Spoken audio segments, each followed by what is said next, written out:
Testing. Okay, everything works. At least I think it does. I don't know. Chat's been pretty quiet. Although, yeah. I mean, to be fair, I did start at noon, guys. Would you look at that? The one time I start quite punctually, and well, chat is kind of dead. But anyways, what's up, guys? Happy Sunday. Happy. Actually, nothing special today. Just. I don't know what to say, guys. Sometimes this opening monologue is a little tricky to improvise, and this is one of those instances. With that being said, though, I really got nothing for today. I know I say that a lot, but I really got nothing for today, cause yeah, everything I had to say about really more or less current events, for lack of a better term, in the animation industry. Yep, I more or less got all my thoughts out yesterday. We are gonna look at a couple more things involving the film that aired this past Thursday. Okay, why am I being secretive about it? Freaking, what do you call it? Digital Circus. Happy Pride Month? I don't know, man. I don't know what to work with, if I'm being honest. But with that being said, though, guys, Tails, are you there in chat by any chance? You just might be, but even then, you can always look back at the VOD. I kind of want to look at what he posted in the media tab on Discord yesterday, just because we didn't get a chance to look at it yesterday. Or really not so much as a chance, just rather, I was more or less just screwing around with the schedule, to say the least. So with that being said, where's the Chrome tab? An Empoleon named Leon? Too on the nose, Swamp. That feels a little too on the nose. I would never do it. I don't know, guys. What would you nickname an Empoleon? And you know what? Give me something that isn't the name of one of the penguins of Madagascar, because that's usually my go-to, and I've actually done it before. But with that being said, wait, where the heck is the Chrome tab? Chromie boy. Okay, there it is. There you go. Alright, guys. Tails did post this yesterday, and you know what? Okay, you know what? I may as well, since we're gonna be doing this, I think I need to keep this up, just for the sake of people who haven't watched the movie yet, because keep in mind, guys, it's only been out for about 4 days at this point, and the only person who has confirmed me that the only two people I know who have confirmed that they're still in the process of watching it are Nick and Boot, both of whom I'm presuming are absent. I don't know, but either way, I gotta have this up. I gotta have this up because, hey, consider it a courtesy, because let's be honest, Twitter, Reddit, whatever social media page you want to go to, whatever social media site you want to go to, they are not going to be as considerate. I'll tell you that much, not to brag. But with that being said, let's see what's going on here. The last act, fun but unsatisfying by manga I'm telling you, man, you'd think I would recognize at least one name or two names from everything you guys post in the media tabs, but it is what it is. I guess it's my fault for not spending too much time on the internet, but ultimately that's a good thing. You know, I never knew where that Mickey Mouse meme was from, come to think of it. That's it? I am gonna be completely straight yeah. with you guys. It was only 1 hour, guys. Not even an hour and a half. Just straight up 1 hour. Like, why even treat that as a movie? Like, I'm willing to bet it wasn't even an hour. It was like 58 minutes, 55. Like, because it just felt really short. At least a lot shorter than what I was expecting. I say that for the video, I will be going into spoilers for The Amazing Digital Circus, The Last Act. Well, yeah. No kidding, Sherlock. I can't really talk about my issues with the finale without doing so, therefore, if you haven't seen it in theaters and are waiting for the public release, I would highly recommend that you skip this vid. Yeah, you can always wait. You have been warned! If you have seen it or just don't care, well, that works too. My generalized thoughts are, I thought it answered a few questions, brought up more questions in the process. Yeah, exactly. More questions than answers. It was an interesting romp, but it was a bit rushed and unsatisfying in the end. Yes. How was that? With all that said, let's really talk about things before I get tossed out the window by the fandom. I feel like it more so be the other way around. Like, I don't know, guys. The fandom is toxic, but they're not exactly the kind of people that... How do I put this nicely? Oh, wait, I don't have to. They don't go to the gym often. I think what should be praised is the animation, the voice acting, direction, even the more emotional bits of the film that are not... Yeah, Mr. Chloe. Literally the first thing you see after the trailers are done was, hey, please don't record this. Please don't post spoilers for the internet. And there was like 3 bozos in my theater just already doing exactly that. On the chopping block. The fact that we see Ribbon and Kaufmo are like, even if done through a bit of a flashback, are done well and help flesh out the backstory for Jax and even the entire circus at a... enough for Jax, but not really. We don't really know anything about Kathmo, where people were mourning him, let alone hosting a funeral. Point. Quality of the visuals and such aren't really. Like, I honestly thought, guys, that just from the backstory with Ribbit and Kathmo, I thought that maybe there would be a basis for why Jax is the way he is, and I honestly believed it kind of had to go the opposite direction, where watching them abstract is what pushes him over the edge, but no. Turns out he's the one that provoked the abstractions. The issue here. To me, it's more of the writing. So let's start off with one of the biggest issues I have, and that's Kane. Really? Honestly, okay, like I said yesterday, it felt a little rushed, but it honestly was the least of my concerns with this movie.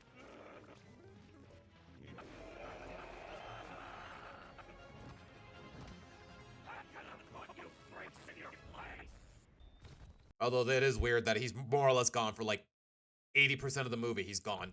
So, refresher for those who don't remember. He's dead. He was just straight up deleted, dead, killed, eradicated, however you want to label it. Yeah, about that. Again, if you're listening to this, I'm about to spoil something kind of big. 3, 2, 1. And we are back.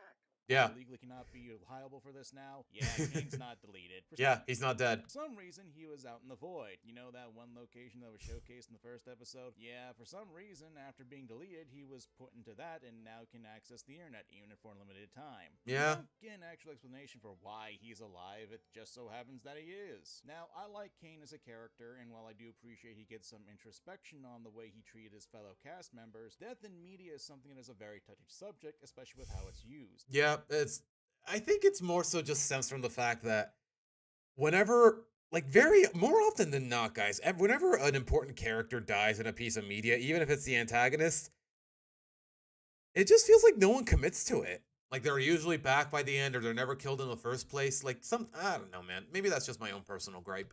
If you make it out to be such a big deal that a character dies to the point that it literally affects the entire world like it does with the Amazing Digital Circus, which it did, and then it turns out he's not dead. The character turns out to be alive, especially if you do it in a manner that isn't really explained. Better use science to see if he's dead.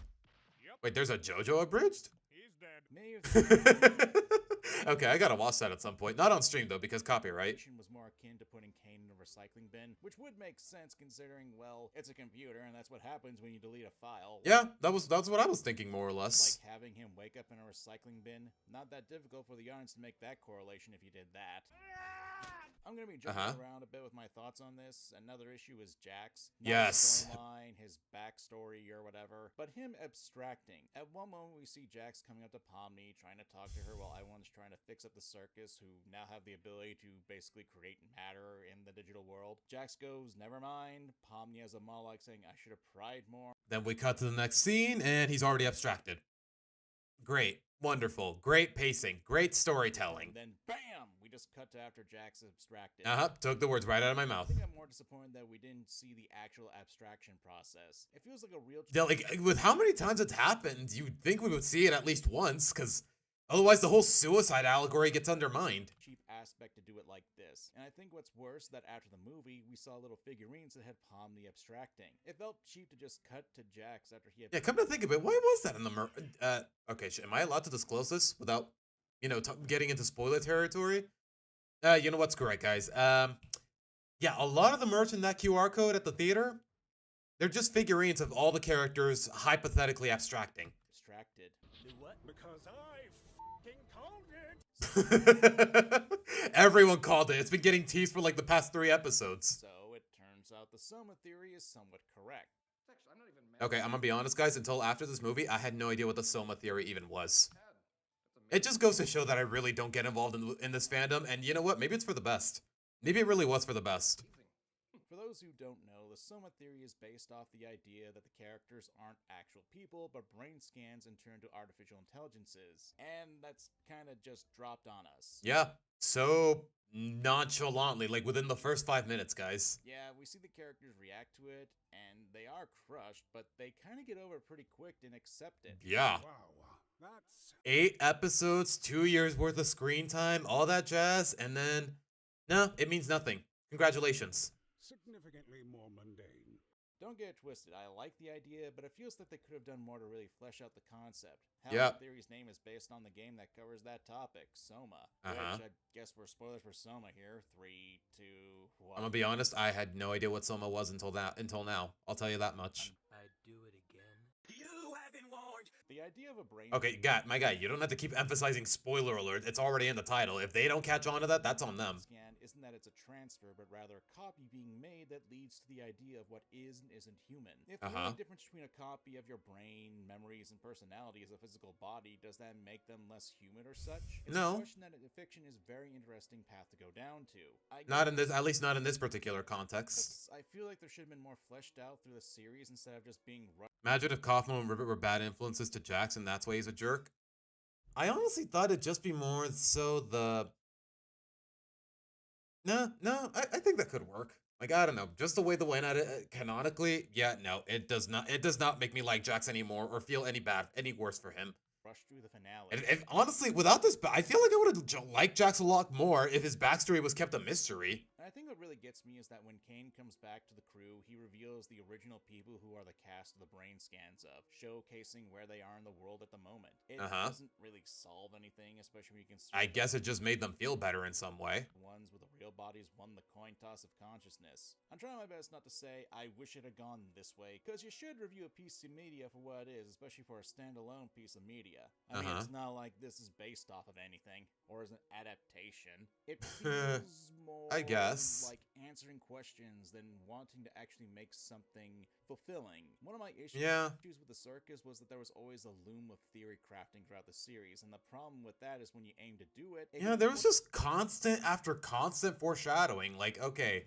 Kane snapping, the reason Jax is being a jerk, oh, Kinger and his wife, all that jazz, and then there was little to no payoff in the end. Fortunately, raised more questions. Like, here's a few I have. How is the amazing digital circus even operational? For a pretty advanced computer program, you need to have not only a powerful computer to run this, but that thing would have to be guzzling energy throughout its operation. That's a good question. Like, come to think of it, now that we know they're all just brain scans, even the ones that I already abstracted long before Pomni got here, you know, Scratch, Kinger's wife, Ribbit, Kaufmo.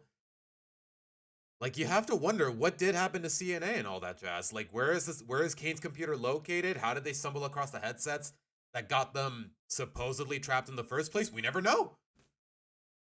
And we know for how many questions they ended up answering, they still missed a couple. That CNA is an actual company at one point. So is this all part of an experiment? Who's funding it? And why isn't anyone monitoring them? And how is it still running? That's questions that we're never going to get the answers to, that were frankly a lot more interesting than whatever the heck Jax had to offer. Why did they leave it in an abandoned building? Kinger was a programmer of the AI for this. Like, I was under the impression that, hey, nobody found the means to leave, and, well, somebody was was monitoring it all from the outside. I don't know, man. There's so many ways it could have gone at this, but then it turns out it's all nothing. So why is this thing being left alone in what is supposedly an abandoned office building? Which I can only say that because we know that Pomni was exploring an abandoned office building. And in the first episode, we do see the headset sitting right there. Yeah. What about this computer? What about the headsets? How did everyone wind up in the circus in the first place? Even with Jax, who we know we would get an extensive look at his backstory IRL in the real world, we still don't know how he wound up on the circus. Like, we know the whole issue with his mother and that he accidentally murdered someone, apparently. But it still doesn't explain how he wound up on the circus in the first place. Next to a computer that is clearly on. So why was it left there after the company supposedly dissolved? Why didn't anyone ever steal this computer? Why didn't no one want to take it? Where is the computer in the first place? Was there more than one? The AI. See what I mean when I tell you that Gooseworks was just way too caught up with the parallel to Jax to actually focus on the world building and the lore and, you know, actual character development. Why is there power? All for the sake of, I guess, Jax being a cautionary tale? But he already has too much of an identity for that to be your priority. Are being supplied to a supposedly... Gosh, the more I think about this, the more this pisses me off. But let's keep listening. And an office building. And what about the rest of the cast? Why were they going? Yeah, apparently Spyro is getting another game, and I just heard about the news like 20 minutes ago, and I've never fully played a Spyro game in my entire life, so I really have no comment in that regard. Going to an abandoned office building and then put on this weird headset. Kinger and Pomni have good reasons to be transported into Digital Circus. You can even see the same for Jax, and since we learned that he went homeless after his mother went Yamcha on him and could have... Why do you gotta describe it that way? His mother went Yamcha on him. Oh my gosh, why does that make so much sense? I hate it. Gone to the office building for shelter. What about the others? Why were they going into an abandoned office building? Yeah, we don't know. Ragatha, who knows? Pomni, at least we know with Pomni, she more or less explores abandoned buildings and makes videos out of it for fun. But the rest of them, who freaking knows? And were the CNA people just looking for volunteers? I don't know, man. I really don't. Why would this? That would have been such an come to think of it, that would have been such an easy explanation, especially now that we know the real people were never trapped to begin with. Work just be abandoned, left in the building where apparently any Yahoo can access it. I mean, this is a pretty advanced AI that Kane is. Why would you just leave it there? Oh my gosh, Tails, you're right. Why did they mention that cafe Wi-Fi? Oh my gosh, the more I think about this movie, the more problems I find. I get that I've been asking a ton of questions for the past couple of minutes, and the show doesn't have to answer them. Because they don't. I think a show that leaves the audience with questions like, what does the future hold? Or leaving some mysteries in the open is fun. That's some questions, but that's not all of them. Fine, even at the end. Like, in some ways, a story that concludes with open-ended, that might not necessarily be a bad thing. There are times when it works. Case in point. 2 weeks ago, we were talking about the freaking Lorax. Like, that's supposed to be open-ended, and it works. Because it's thought-provoking. But here, with all this foreshadowing, all this build-up, there's still no payoff. Like, an actual conclusion was warranted. But that has the risk of having the deadly plot hole, which is what I view these as. You got plot holes anyways. I think the bigger issue with the final act is the pacing. It feels Yeah. like it had to cram in a lot of stuff, but also make sure we could have a happy ending for the crew. Which, don't get me wrong, I want the characters to have a happy ending where they're content with living in the Digital Circus. Which they were, but like I said, the whole, it all just falls apart literally within the first 5 minutes. Oh, we're just NPCs. We're just brain scans. 2 minutes later, oh, we're cool with it. We just got to keep sticking together. That's what gets us through, doesn't it? Just that quickly, I guess. With a more calmed down Kane who's aiming to help them build up the world together. But with an ending like this, it feels too clean to me. Even if Jack's abstracted, they apparently found a way to keep him calm in the darkness. I guess. It's not like I'm expecting a giant battle or fight, because that's not what the Digital Circus was really about. I'm not going into this expecting Ashura's wrath. Yeah. Like them clashing with Kane or whatever. Yeah, no, that's not what nobody should have expected. Not even me. Like, the thing is, I'm just gonna let him keep talking before I say anything.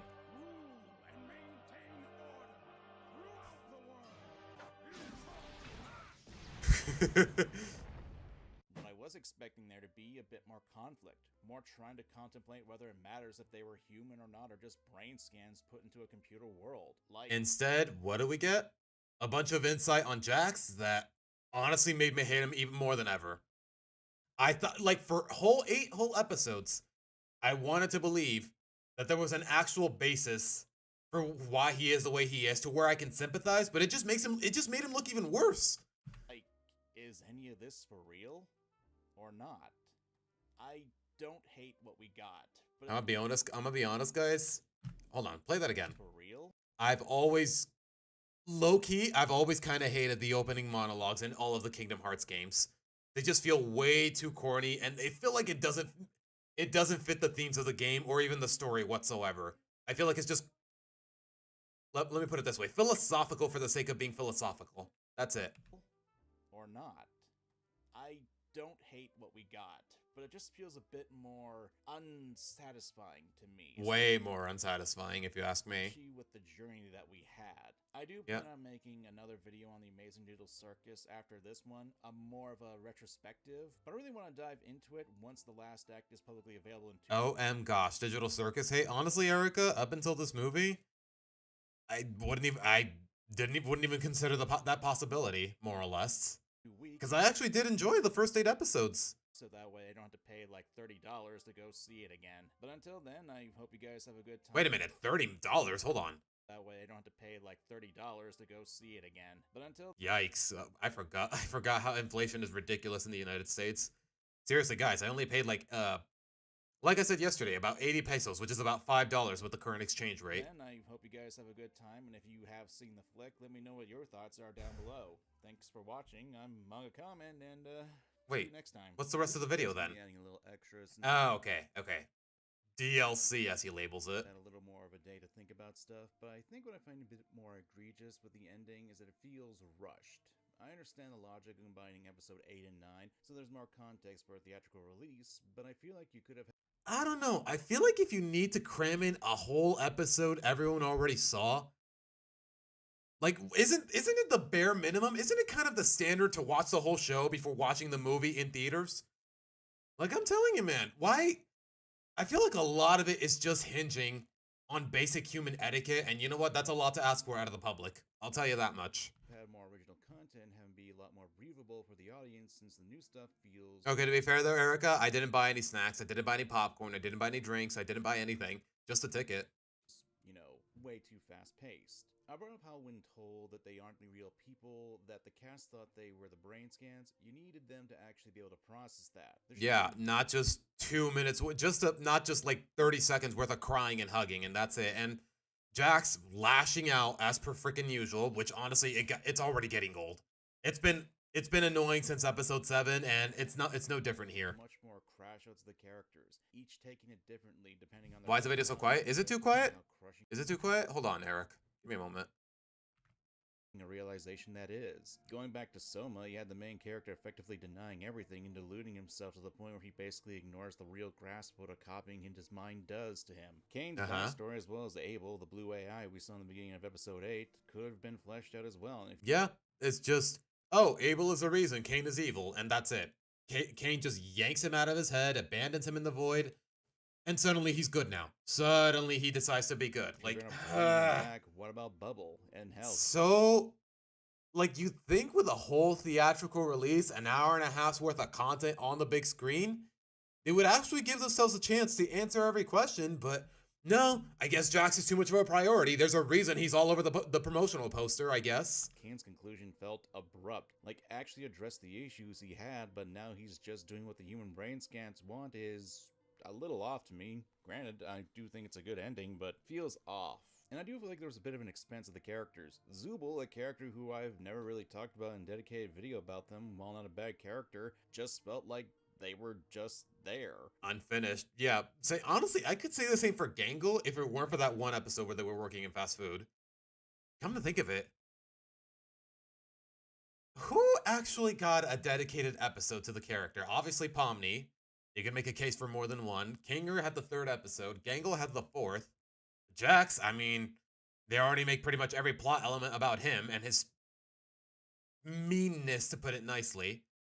I guess in the grand scheme of things, Ragatha and Zubul didn't really get enough screen time, if that makes any sense. And we did get some side stuff for Gangle, Literature basically not caring for Jax abstracted. That was good, but it almost felt tacked on. This could have just as easily been anyone, and nothing would change. All the more reason I really do not care about the ship between Zubul and Gangle.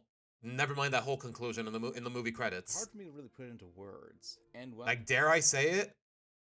And this is gonna seem really... How do I put... This is gonna sound really graphic out of context, but the sex scene did not feel earned. Yeah, that sounds really creepy, freaky out of context. While I do appreciate the addition of Jax's backstory, it feels a bit unsatisfying since the episode is supposed to be an ending for the main plot. Not that I think Jax's part is bad, mind you. It just feels like it could have been its own Most episode. most of it had its issues, I will say. But I guess this review is just more... I guess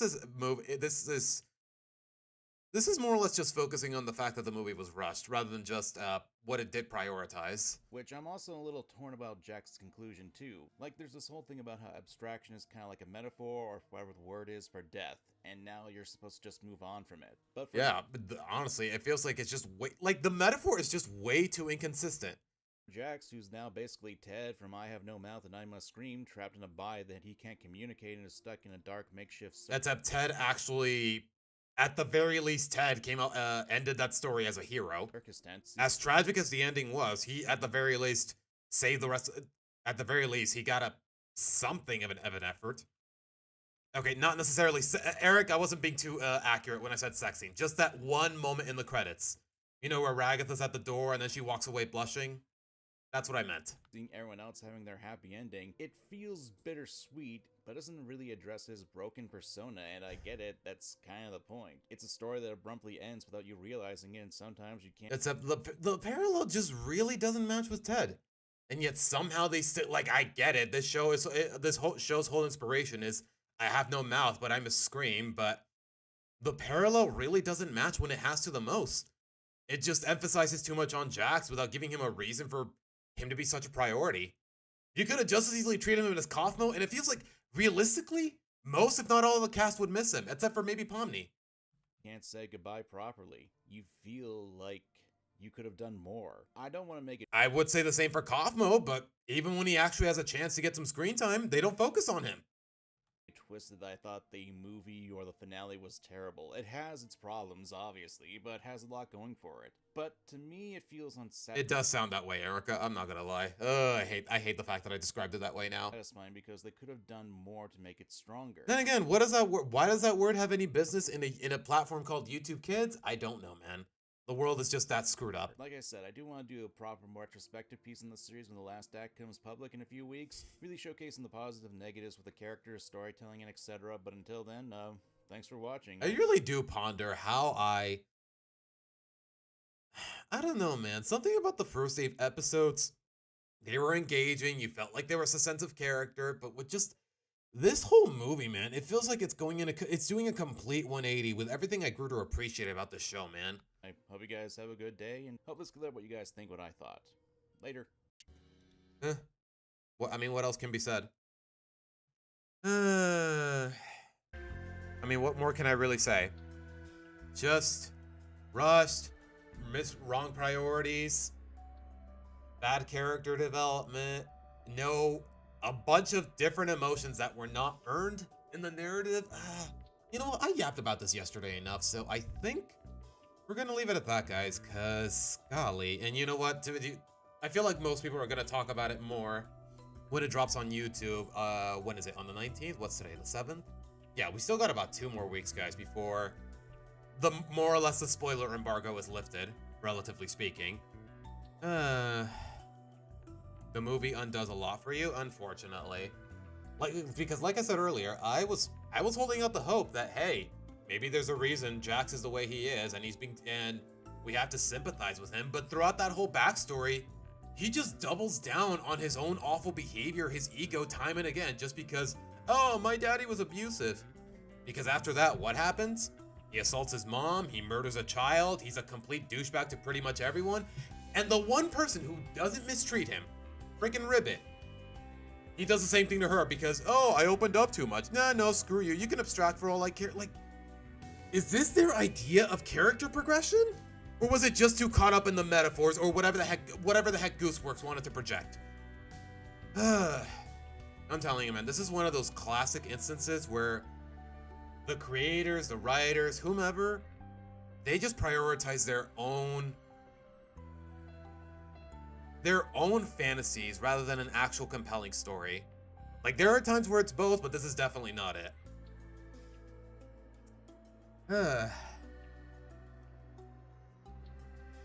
You should make a video about Cyclops and Rogue from Evolution. Wait, Cyclops and Rogue? I thought Rogue was, I guess in that canon, she's not with Gambit of all people. Huh. Even then, Eric, I'm not too crazy about the X-Men in particular. Goes to show how important an ending is to a show. Even if you have it all good, fumbling it at the finish line can be enough to... Yep. Happened with The Boys. Okay, to be fair, The Boys has been sucking for like the past 2 seasons. Happened with The Boys. Happened with Game of Thrones. Happened here. You know, happen with Stranger Things, from what people tell me. Honestly, as time goes on, I just grow more and more grateful for Avengers Endgame. Like, yeah, it had a couple problems here and there, but ultimately, it was a very satisfying conclusion. It's all I can tell you, because I can't think of... Well, you know what? Let me put it this way. Avengers Endgame and Gravity Falls. 2 long-lasting franchises that I can think of. Okay, not so much in the case of Gravity Falls. It was just 2 seasons. 2 long-lasting and beloved franchises that honestly, they tie most, if not every loose end, in a very satisfying way. Every element, every payoff, everything played its part, man. It's all I can tell you. Yeah, Teutonic, I'm more or less done. So, you know what? I may as well get this out of the way since we're not talking about Digital Circus anymore. At least not the plot itself. I mean, what more can be said? What can I say that hasn't already been said yesterday, or at least on my social media? Okay, Eric, genuine question. Is it available on Disney Plus? Because I kind of want to check it out. Like, I don't know, guys. For the sake of the upcoming Gravity Falls review I'm making, I did renew my Disney Plus membership just to get the footage for the episode. So I figured, hey, if there's anything else there, I may as well check it out. I do want to watch the classic X-Men animated series. But we'll see what else. I kind of want to see what else there is. Just out of curiosity. Modern SpongeBob ripped off of... Wait, really? There's a rehash of Pickles? Hold on. And also Bubble... Okay, the one thing I've come to notice as of late in the modern episodes is that Bubble Bass keeps making more and more appearances, even though I thought it was just a one-off villain from back in the first season. You know what? It's only 50 minutes long. I think it's worth checking out. Hey, because why not? Let's see. So, the season 15 episode, Bad Luck Bob. Oh my gosh, Okay, I want to believe you earned us 100k subs for a reason, man, but you speak very softly for my comfort. The worst episode of its season, although it has some competition. I say it might be the worst episode for multiple reasons, and today we are getting into them. Okay. So there's not much to say about the first minute of this episode. Hold on. Play that again. Play that again. Today we are getting into them. Just out of nowhere, he slips and his alarm clock falls on him? I mean, I don't know what to make of that. All I can tell you is, wow, the slapstick in the show has really fallen off. Not that I didn't already know that. So there's not much to say about the first minute of this episode, since it's just pretty poorly. They turned Bubble Bass into a Redditor? Wait, what? What? Okay, that's new information to me. Animated slapstick. Put the video in ×2 speed? Okay, Tails, low-key, I kind of want to. Hold on. Let me see if that helps. It's nothing compared to what's about to come right after it. Okay, that's a little too fast. Hold on, let's do it, maybe 1.3? 1.25? How about that?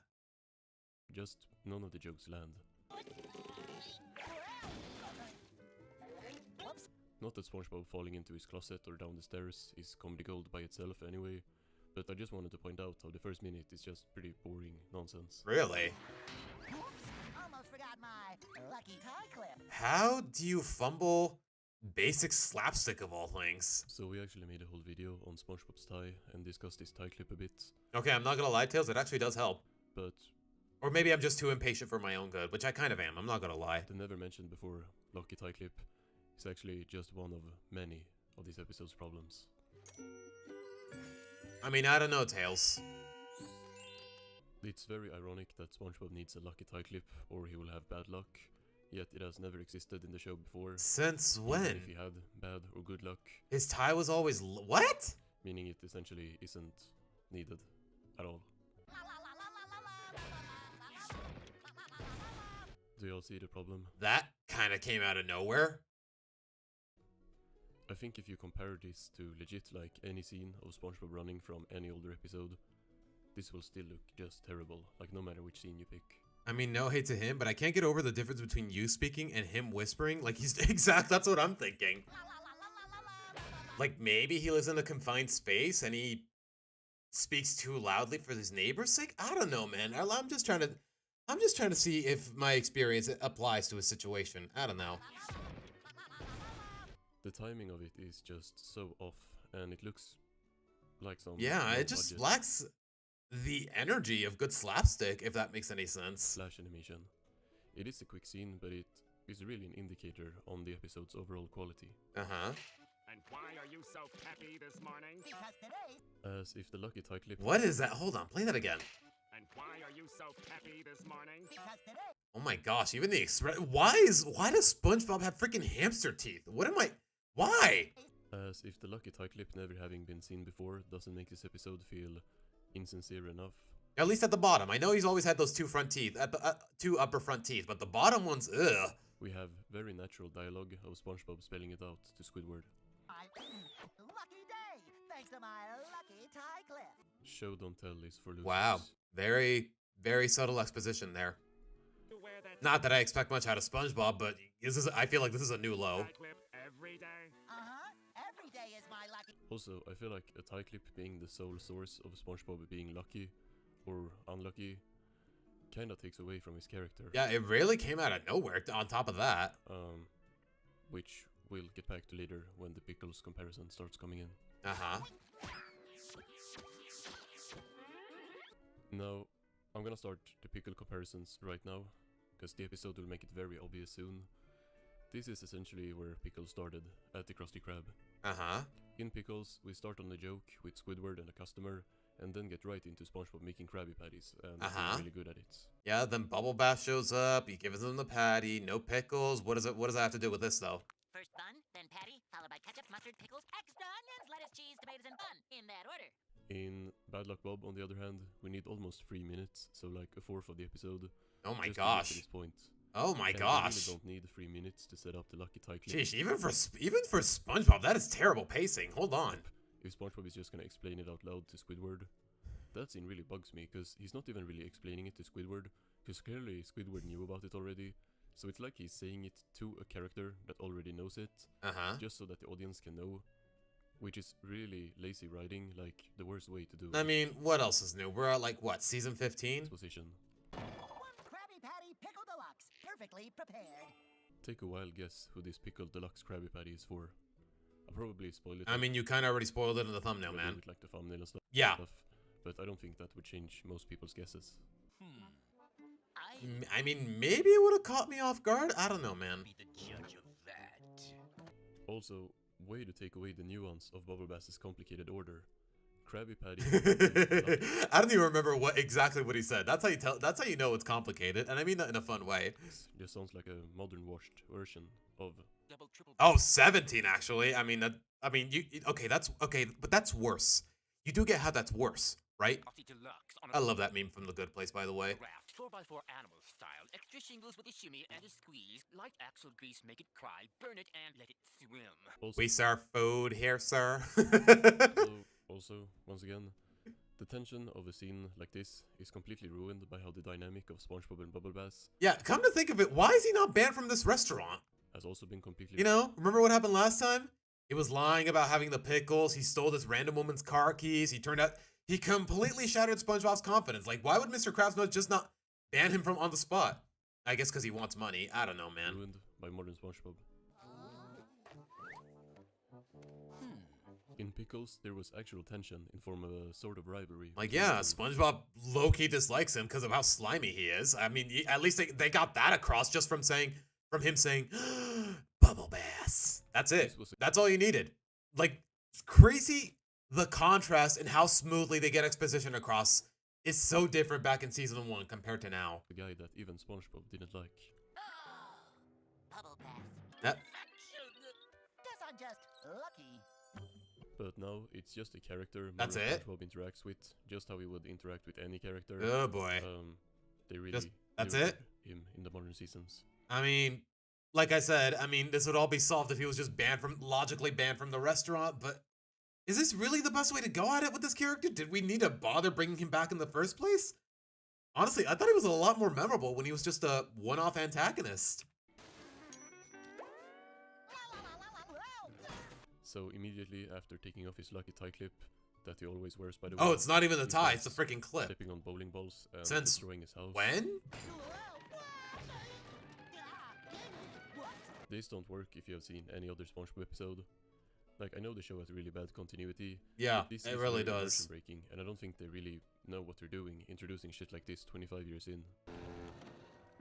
Ready to start another lucky day, Gary? So, lucky tie clip is gone. Oh no. I wonder how he will survive without it.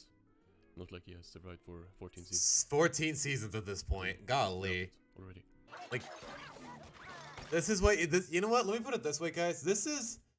I think the reason people have a problem with this episode is the same reason people have a problem with Lincoln's character in Naughty or Nice. All of his motivations, all of this that helps define or establish the character, it just took a complete 180. It all came out of nowhere. That's the only thing I like about this episode. I think Patrick being frozen in SpongeBob's fridge. Okay, that is actually kind of funny when you think about it. Because we do know Patrick is kind of a freeloader, and him just getting trapped in the freezer while eating a freaking popsicle? Okay, you know what? Credit where credit is due. That's actually funny. He's like mildly funny as a background or forefront in this case. I'm guessing we never see him again at the end of this episode, because honestly, good. Keep it that way, please. Gag. My lucky tie clip is missing. And suddenly he's a piece of toast? Imagine if it was something that was missing that wasn't introduced 5 minutes ago. Yeah. It could literally have been that he calls his tie his lucky tie. Or It could have just been the tie. Yeah, exactly. That's what I thought until now. It could have just been the tie itself. something. And at least this aspect of the episode would have mattered at least slightly. Tiny it bit would more. still Not have been like correct with the lore or whatever, but at least he like wears his tie. Okay, I'm not gonna lie, guys. I increased the playback speed by 25%, and it feels like he's speaking normally. It legitimately feels like he's speaking normally. In older episodes. Yeah, if we've never seen the tie clip, why would I care about him losing it? I don't see a reason we ever would have cared in the first place. Yeah. Like, that's the thing. That's the thing about really any narrative or any attempt at storytelling, guys. If you lose me with just the premise alone, it's really hard. I have zero obligation to concern myself with the rest of the plot. There's a reason I hate episodes like In the Loud House. There's a reason I hate Be Still on My Heart. Basically because of that mentality. SpongeBob's unlucky now. He gets robbed by a grandma and then he gets ran over. Robbed by a what? SpongeBob's unlucky now. He gets robbed by. What is him get? What is? How does him standing a chance against a grandma? What does luck have to do with him standing a fighting chance against a grandma? By a grandma and then he gets. I'm sorry. That's not even if it's trying to be funny. That's just not funny. It's just dumb. Ran over.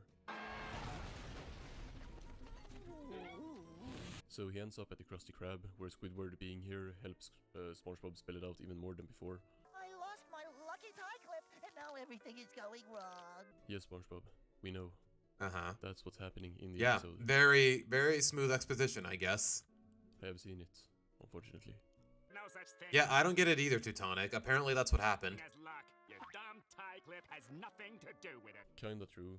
Like, clearly, this Yeah, isn't about but how much you want about the narrative is just gonna say, oh, it's gonna make Squidward say, you were right, SpongeBob, there is such a thing as luck, It's lucky or Patrick, whatever. Since we have, I repeat, never seen or heard about it before. This is like if they bring in that SpongeBob needs to have bowling shoes on to make Krabby Patties. Oh my gosh, what type of like Mike bullcrap is this, honestly? It's legit like on the same level. So now we move into the not being able to make Krabby Patties part of Big Roast. And, surprise, surprise, it's executed poorly. What? This straight up just makes zero sense. What the heck is going on here? Spatula cramp. So the story structure is slightly different here, since instead of SpongeBob going through... Like, geez, just because you tend to abandon logic for the sake of slapstick, it doesn't mean they abandoned logic altogether. Does that make enough sense? Kind of a traumatic event of getting the order wrong. Patrick does appear again. Oh my gosh, why? You couldn't just let him be a really good one-off gag? Here we Come just on, forgot man. Lucky tie clip. So now unlucky. You know what? This is just reinforcing the borderline stereotype that, yeah, modern SpongeBob sucks. Tell me what else is new. Tell me something I don't know. Like here, he hasn't had the interaction of being embarrassed by Bubble Bass. It's still coming. And yeah, it just makes this version way... Wait, so, hold on, say that again? Embarrassed by Bubble Bass. Don't worry, it's still coming. Wait, so, canonically, it hasn't happened yet? And yeah, it just makes this version way worse. Have any recommendations? Yeah, eat somewhere else. Oh my, like they even do the cutting to Squidward being sarcastic with customers thing. I Huh. think they legit just watched Pickles and then tried to do it again. Excellent advice. Stuff happens when you just got a quota to fulfill and you just chug out episode after episode after episode. And I would be wondering if they do really have a script supervisor, a continuity supervisor of some kind, but it wouldn't surprise me if they didn't. You, young man. Also here, it's a customer that should, like, never be here. This is like if Squilliam just spawns in at the Krusty Krab to buy like a greasy Krabby Patty. Uh-huh. There's not a lot of things right about this episode. One Krabby Patty combo. You So, forgot the, well, well, let me guess. You forgot the pickles. yet again, they ruined the tension. We already know exactly what's gonna happen here. In Pickles, this was one of the most tense scenes with the. It's crazy how it's just, like, at the end of the day, Pickles, the episode from season 1, like, it's really not that deep. Okay, he forgot the pickles, or Bubble Bass lied about it, and he lost his confidence. And then next time it happens, hey, SpongeBob is back. He makes it. He tries again. You got the whole Mexican standoff music. Like, honestly, it's a very memorable episode. It's not too complicated. It's so simplistic to where it still works. And yet here, it tries to add layers to it to where it's actually a disservice to the story. Pretty surprising outcome, especially after seeing Ugh. SpongeBob make the like Krabby Patties perfectly before. But here, And the Krabby Patty. Like, screw any semblance of real continuity they had left, I guess. Is bland. Ew. they tried Why did we need that shot? Why? to play like this is some surprising outcome too, with SpongeBob overreacting. Bland.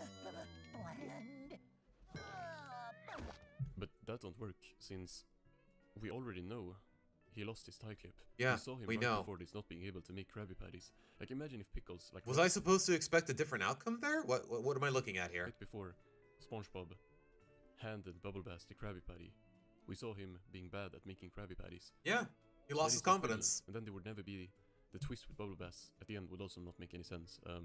Spoiler alert, they don't do anything like that in this episode. This is just Yeah, do we have any reason to take... okay, I'm guessing they're... I am so confused, guys. Either Pickles is canon here or it isn't, and either way, SpongeBob has zero reason to trust Bubble Bass of all no people. nuance whatsoever. SpongeBob Or really like, trust his criticism, now I is bad mean. at making Krabby Patties. So we already knew that the Krabby Patty would be bland. There's no tension. There's barely any story even. Yeah. Oh, I'm bad luck, Mr. Krabs. Bad luck. Oh my That's gosh, so please. bad. Gosh, I am... Okay, I don't know if it's a cliche. I don't know if it's a storytelling cliche or maybe no such luck of TLH. It's just really left an impact on me. And I don't mean that in a good way. But I am so freaking sick of this constant insistence on the superstition that, oh, this character is bad luck. Oh, this is luck. Oh, this is good luck. Like, there's a right way to go at it, but so far, as Nickelodeon's track record is concerned, they have not done it right even once. And SpongeBob tells him too that he indeed has bad luck. And they do another scene from Pickles in a lesser way. I gotta bring some right glove and cleanse this joint of any. Yeah, Teutonic, more or less. Like, there was a time where it knew exactly when to take itself seriously and when not to. And you know what? Dare I say it? 5 seasons later, Phineas and Ferb has been running on the same shtick, and they still do it well. 5 seasons later, 10 year, a reboot after, okay, not a reboot, a revival after 10 years. And they're still doing so well. Like, honestly, guys, I've been watching the new episodes of Phineas and Ferb, and I still think they're a lot of fun. Like, why is it so freaking difficult, man? Okay, to be fair, though, they've been running for more than 3 times as long, as I've come to learn now. But, sheesh, man. The scene of Bubble Bass saying bland is so representative for the episode. I mean, Devin, isn't that just Paramount in general? Rage baiting over genuine effort? They canceled that Avatar game. Like, the Avatar movie just sucked in general. Like, I'm not even kidding, guys. A couple days ago, they dropped the Among Us series with no fanfare, little to no advertising, and it is now. You could guys, I'm not gonna lie, I low-key was tempted to just react to it live on Discord, just out of curiosity. Because SpongeBob has bad luck. In Pickles, he reluctantly tells SpongeBob to go home. Like, after just seeing how worked up do a complete 180 on the plot elements that actually add up, I guess. make the Krabby Patties. and then he comes to visit him later and try to help him. I'm gonna help you. If you learn to make a Krabby Patty again, your life will be back in order. I know this kind of saying gets tossed around a lot, guys, but we really had it too good in the 90s and the early 2000s. Like, it was a very special time for animation and whatnot. Back when the networks actually cared. Mr. Krabs, I don't know if I... Take your time. Here, however, there is no nuance, and SpongeBob just goes home to tell a third Erica, low-key, that episode kind of pissed me off. Cause, okay, the whole lesson is, oh, don't be too superstitious, and yet, ironically, by the end of the episode, Lynn is still the same. Absolutely zero character progression to where the message is completely empty. character that he lost his lucky tie clip. Lost my lucky tie clip. I am not. Hi, Boo. How the So, wait, have you gone to the theater yet today? How'd it go? If you've gone already. luckiest person. Like, at this point, it's nothing else than what the SpongeBob explaining what's going on in the episode, yet again. Apparently, Devin, but to be honest, guys... Okay, I'm not sure if I should be disclosing this, but I did watch the leaked Avatar movie, and I thought it was really underwhelming. Add to the episode. Oops. No new Oh my gosh. information is relayed. He don't tell no joke, and the scene serves zero purpose. Uh-huh. I don't want your bad luck to rub off on me. Go. Patrick is a dick for some reason. I mean, what else is new? Flanderize Patrick, what else is new? Since the guy who has never heard about luck before now is just as superstitious as Krabs. Without you, my lucky 11-foot pole. SpongeBob goes looking for a new lucky charm to replace his tie clip, but nothing works. and Doesn't nothing's that funny, kind of defeat the purpose? Oh my gosh, was he actually about to tear a rabbit's foot? So we will just skip past this whole thing. It's really uninteresting. Squidward has now become really popular since Wait, why? all of SpongeBob's luck has rubbed off on him. How, though? There's no even in the inconsistencies, there's no consistency, I guess. They do nothing with this battle. Uh. This plot point has no reason to be in this episode. It is just here to fill up runtime at the end. Wait, he just SpongeBob absorbed notices it? That he has had the lucky tie clip on him all day and just didn't notice. And here they first start going in the natural Okay. direction of a conclusion, with SpongeBob saying, Luck was all just in my head.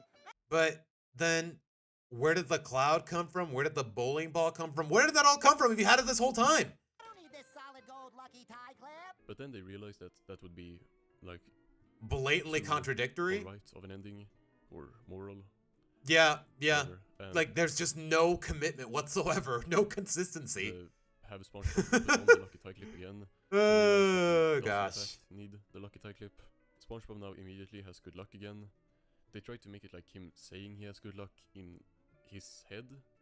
Like, they try to do a whole thing where it's like, yeah, SpongeBob doesn't need the lucky Yeah, none of this makes absolutely any tie sense. clip, it's just in his head, so he puts on the lucky tie clip to have good luck in his head. But clearly, it's not just in his head, It's not exactly. as proven by Squidward's luck disappearing immediately again. So the moment he finds his tie and acknowledges it, that's where the luck kicks in. So, but then again, why would he be I don't know, man. I am so lost. And Oh, and Squidward's bald now again. the episode. Now, you might call that underwhelming or unoriginal, Or a waste of time. but what you can't call it is a good episode. Yeah. This shit is really Pickles from Timu. Like, it copies half of its scenes, but forgets the parts in between that actually makes it a good story. Yeah.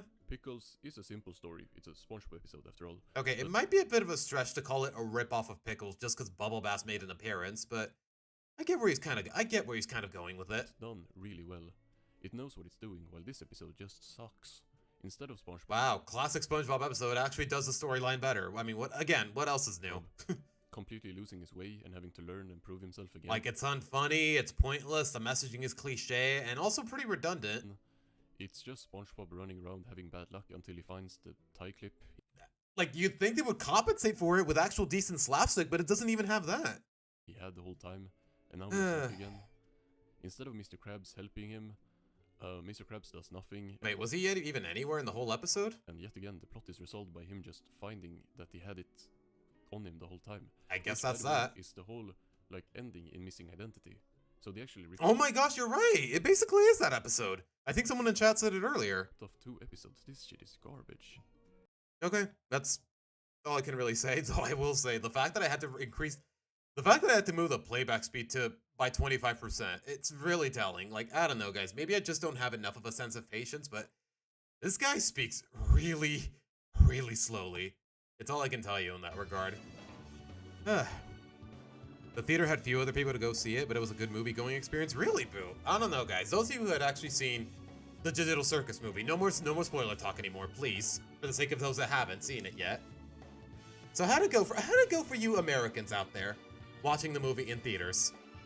Did it actually? Okay, as far as my experience are concerned here in Mexico, most of the theater was actually pretty respectful. Mostly. I did have a couple gripes. One, why are there so many children there?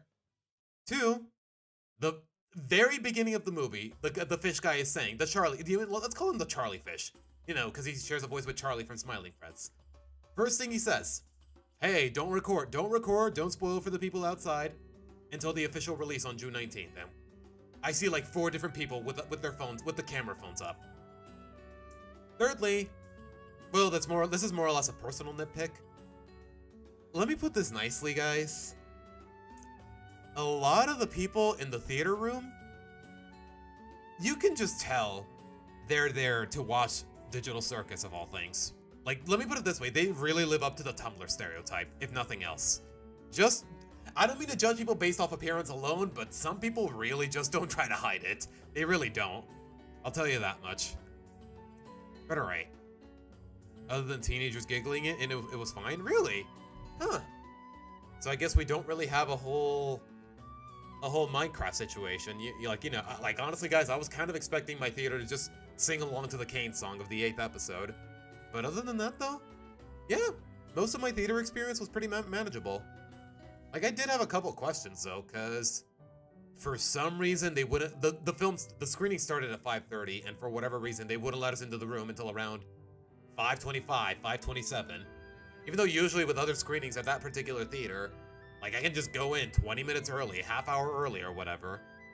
Like, I was honestly surprised with how well behaved it was, but like I said, most of the show's target audience, I want to say, is located in certain parts of the United States. If I may be a little more specific, though, probably California and Washington, but basically the West Coast, relatively speaking.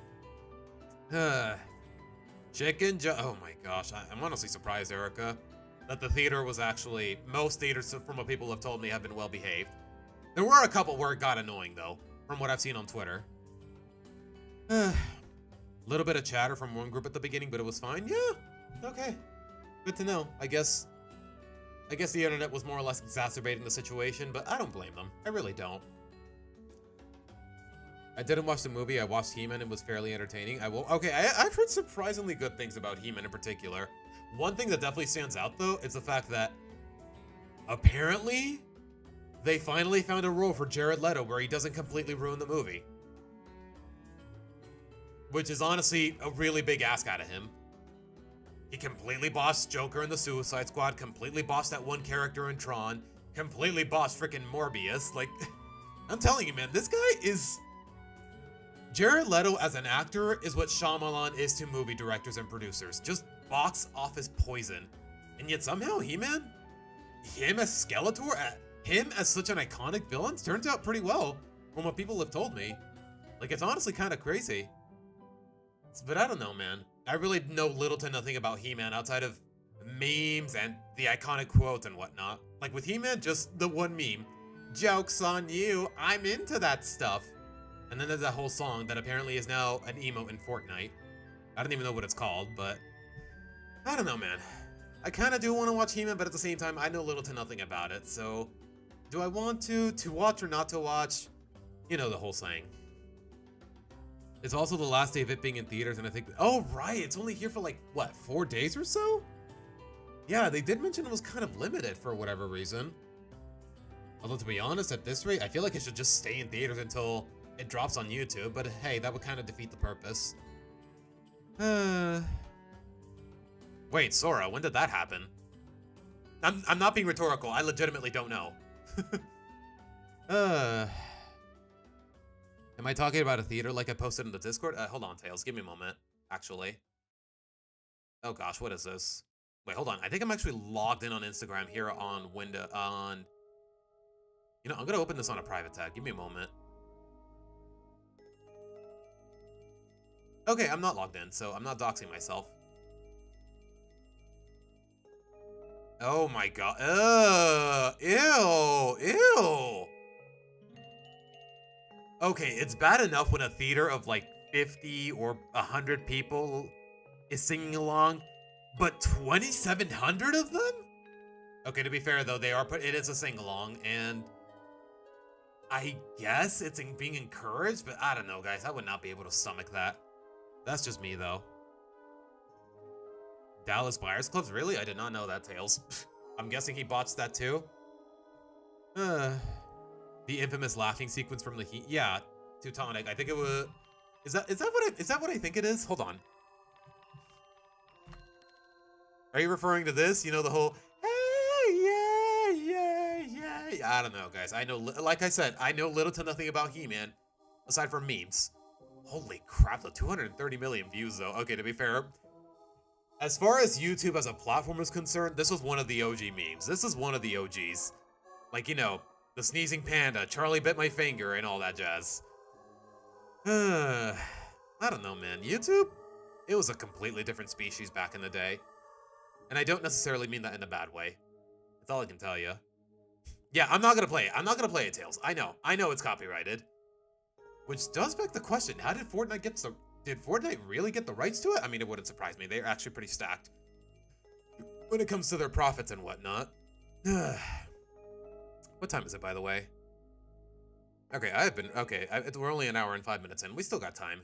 Maybe there's something else I can react to in the media tab. And for some reason, a clip from Spaceballs? I don't know. So far, nothing too much that piques my interest, I'll say that much. Some people online who are theater workers that say working when K-pop Demon Hunt... Oh my gosh. Oh, do not get me started. Because I can definitely relate to that. Not that I was a theater worker, it's just that everywhere I went for several months, back when K-pop Demon Hunters dropped back on Netflix, back in June of last year, like everywhere I went, I heard... Golden and Soda Pop was freaking everywhere, man.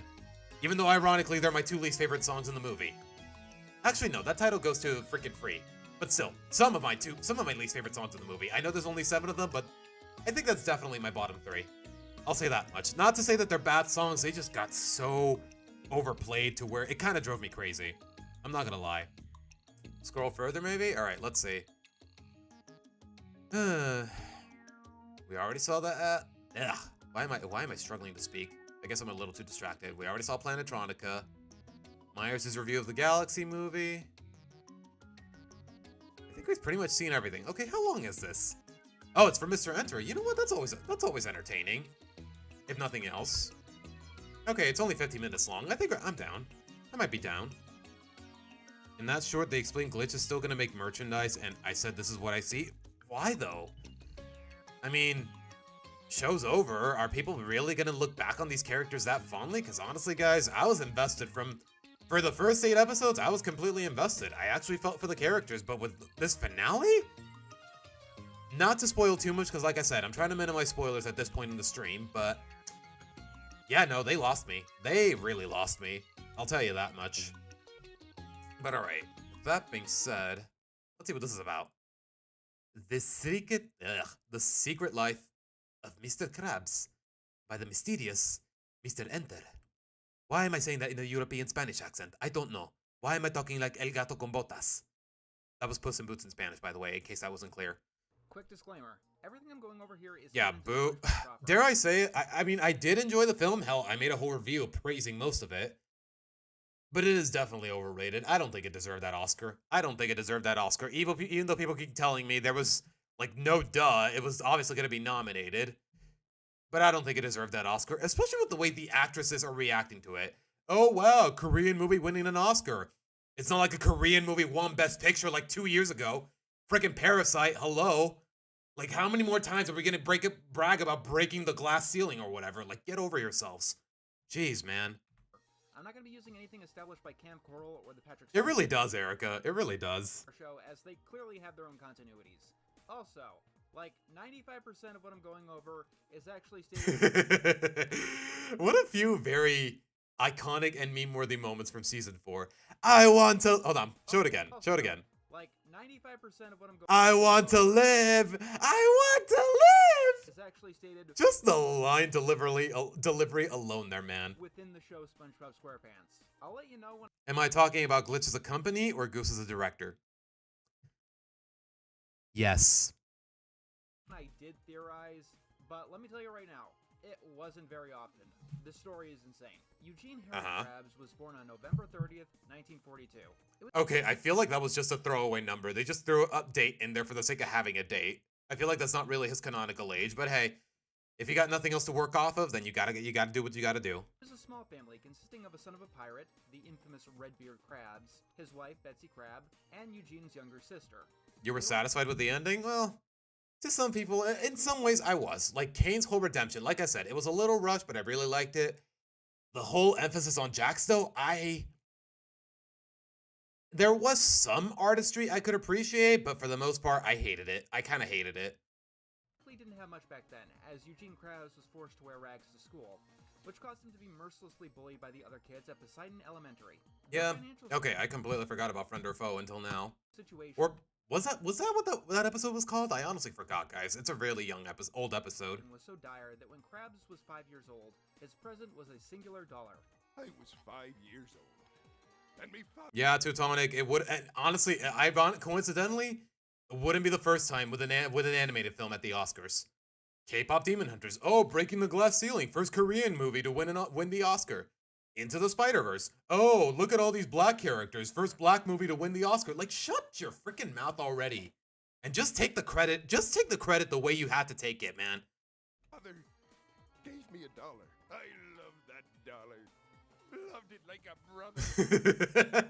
What happened to the dollar, Mr. Krabs? I used it to buy a soda. Or however it goes in English. And one day, at the beach, I spent it on a soda. He didn't really understand money much, so when the other kids called a giant rock a dime, he felt an attachment to it, and kept it his entire life. Eugene's childhood wasn't all bad, though. He shared a birthday with and became fast friends with one Sheldon J. Plankton, who was similarly outcasted from their peers. They were so close that when Krabs found a singular penny, he decided to spend it on Plankton. They did everything together, but their friendship would fracture due to a man called Stinky, a fast food mogul who wanted nothing to do with them. Mr. Krabs saw how much money that he was making, and Plankton saw how much respect he was gathering. And the two of them formulated a recipe that could kill the competition. You helped me, Mom, and me. Okay, to be fair though, what competition? Stinky was gone. Didn't he more or less like retire? I forgot how that whole episode went down. Some tough times. It would be an honor if you'd be the first to try our delicious burgers.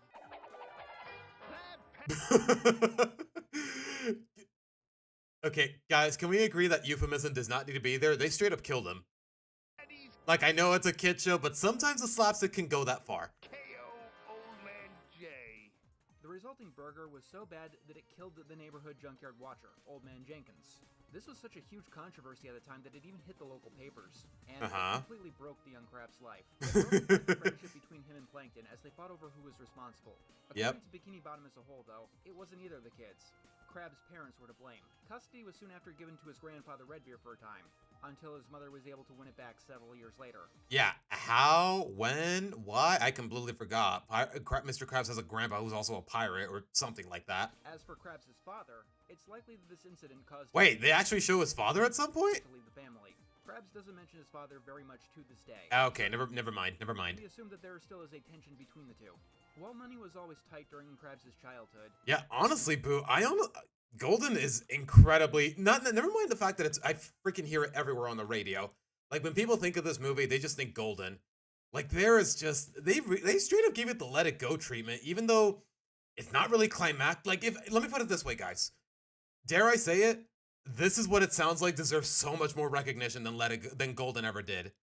Betsy's hard work did seem to help him get above the poverty line, eventually even being able to give him proper clothes.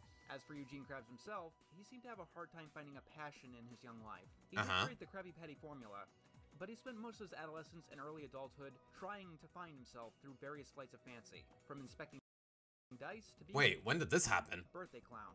He almost found something with that last endeavor, but a tragic accident involving an explosive balloon animal left the audience permanently scarred. It left him too ashamed to Okay. ever show his face in his hometown ever again. I guess we are pretending Camp Coral is canon, which I guess it technically is. Like, I don't know, guys.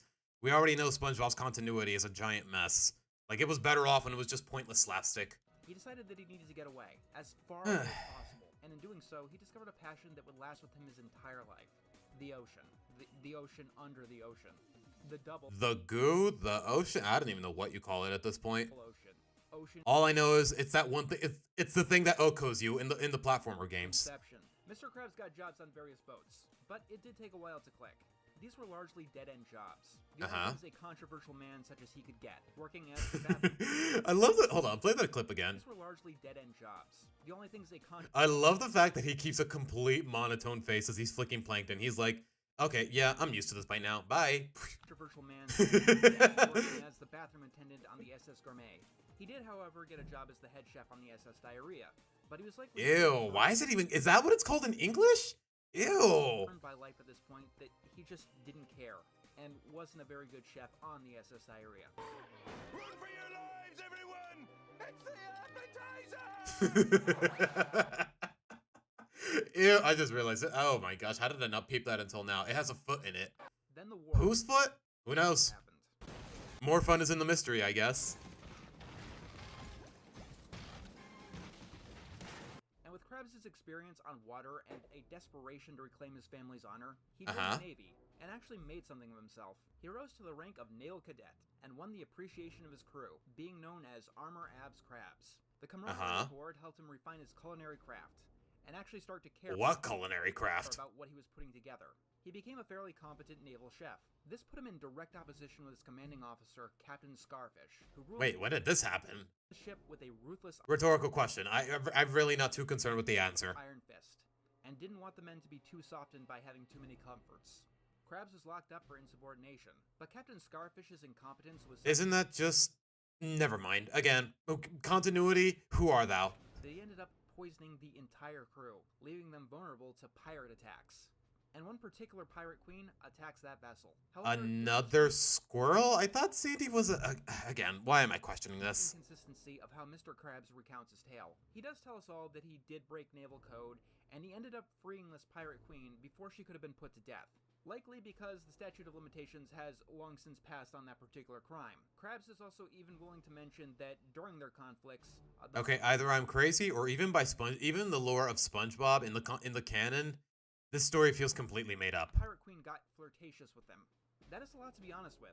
Who has the most cohesive timeline, TLH or SpongeBob? Neither? Oh my gosh, Swamp, you're right. Swamp, you took the words right out of my mouth. Neither. Even though there is clearly one obvious lie in this entire tale.